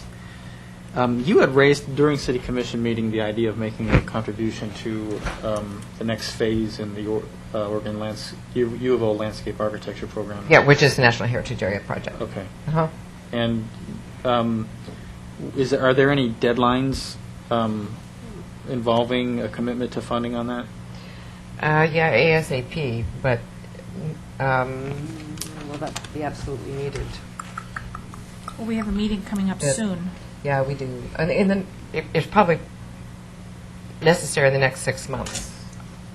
No, but not like tomorrow. No. Um, So anyway, I'd like to. that's a good I spot. don't know. So Daphne. does that mean, so are you, let me rephrase what you said. So every goal that we have on here this year, are you saying that we've agreed to fund it? No. Because we're talking about it? No, no, Because no. I haven't agreed to fund anything No, no, yet, no. but we're We've kind of... not agreed on our. Okay, so Yeah. what are you saying, that if I consent? No, some of these you have on here will be, actually will take years to accomplish. Yes. But again, what we'll try to do is focus She's our asking work a different plan question. based on what you have here. Yeah, she's asking. Well, a you're different saying that if we were, anyone was silent, we had meant that we were agreeing, so... So you'll actually vote on these eventually. Okay. Yeah, we no, yes. Let's agree on the process then here, to reiterate. So we have a bunch of things, our wish list, if you wish. Yeah. And we have not agreed on, we sort of have some agreement on the main topics. But we haven't talked about the individual things. So hopefully we've been pretty comprehensive about what we want on here. Then the next discussion then will be to prioritize if we wish, determine whether the objective meets the majority view for accomplishment, particularly in this year. Some of them will be multi-years. And then we will bring them to the City Commission for final, for hearing and vote. So I think if we could do it in one more work session, that would be great, because the staff will have to delay, well, they're not going to delay too much, but the focus on... We're working on the budget now. Yeah, so you're In fact, the probably... budget will be, they will have cleared the department level and be at finance by the time you meet again in March. So. And just one more thing, I don't think that it stops us from pulling out something like, let's say the tree ordinance, because it just popped in, that they say, this is something we need to do now, let's put it on a work session, and which is exactly what we'll do with some of these anyway. So anyway, what I'm saying, if this isn't adopted, I don't think that precludes us from necessarily pulling out pieces that we think we're going to adopt. Jim? With my yeah. colleagues' indulgence, I do have one more suggestion to make, and I raised this with Larry, I think, the night of the introductions of our Main Street managers. The economic development strategy that Leland Consulting made for the city, developed for the city, has a very specific recommendation in there, which is to hire an economic development assistant to the city manager, which I think is a terrific idea. Yep. And I thought when the Main Street manager got hired, I think he's half-time. And I'm wondering if this is an opportunity to talk about utilizing Lloyd's talents and filling in the rest of the other half-time as the economic development coordinator. And I'd just like to throw that idea in the mix. Larry said that he had some comments on that he'd chat with us about, and I'd just like to sound him out on that idea, because I really would like to see such an economic development manager, because especially in the long term, that kind of investment can really pay for itself. I am Very so good. with Very you. good. So with you. However, I would prefer, rather than to say share Lloyd's time, I would prefer to say hire economic development assistant. Okay. Well, And then- however you want to do it. Yeah. I just want. I I saw that think- recommendation when I read the report, Yeah. and I said, yes, we need that. Yes. And I just. And they would this- pay for themselves. This seems like something I think should be in this goals. Goal 2. I so agree with you. Is there are there head nods on that? Okay, put it down. Okay. Okay, Now one- Doug. oh, and sorry, then Doug. Daphne. Oh, you had your hand up. Daphne, then you. Well, okay, then this last time, under economic development strategy, you have you have specific things from Center Cal and Pacific Property Search, so I think maybe under objective 4, when we talk about development of the North End and downtown, that we ought to have a Main task Street. on supporting Main Street. I know we are, but we might as well put it in. So, and it is not mentioned anywhere in this. Supporting the Main Street program, or work with, or I don't know how you want to say it. So it could go under objective 4, I see, but you might, or maybe 5.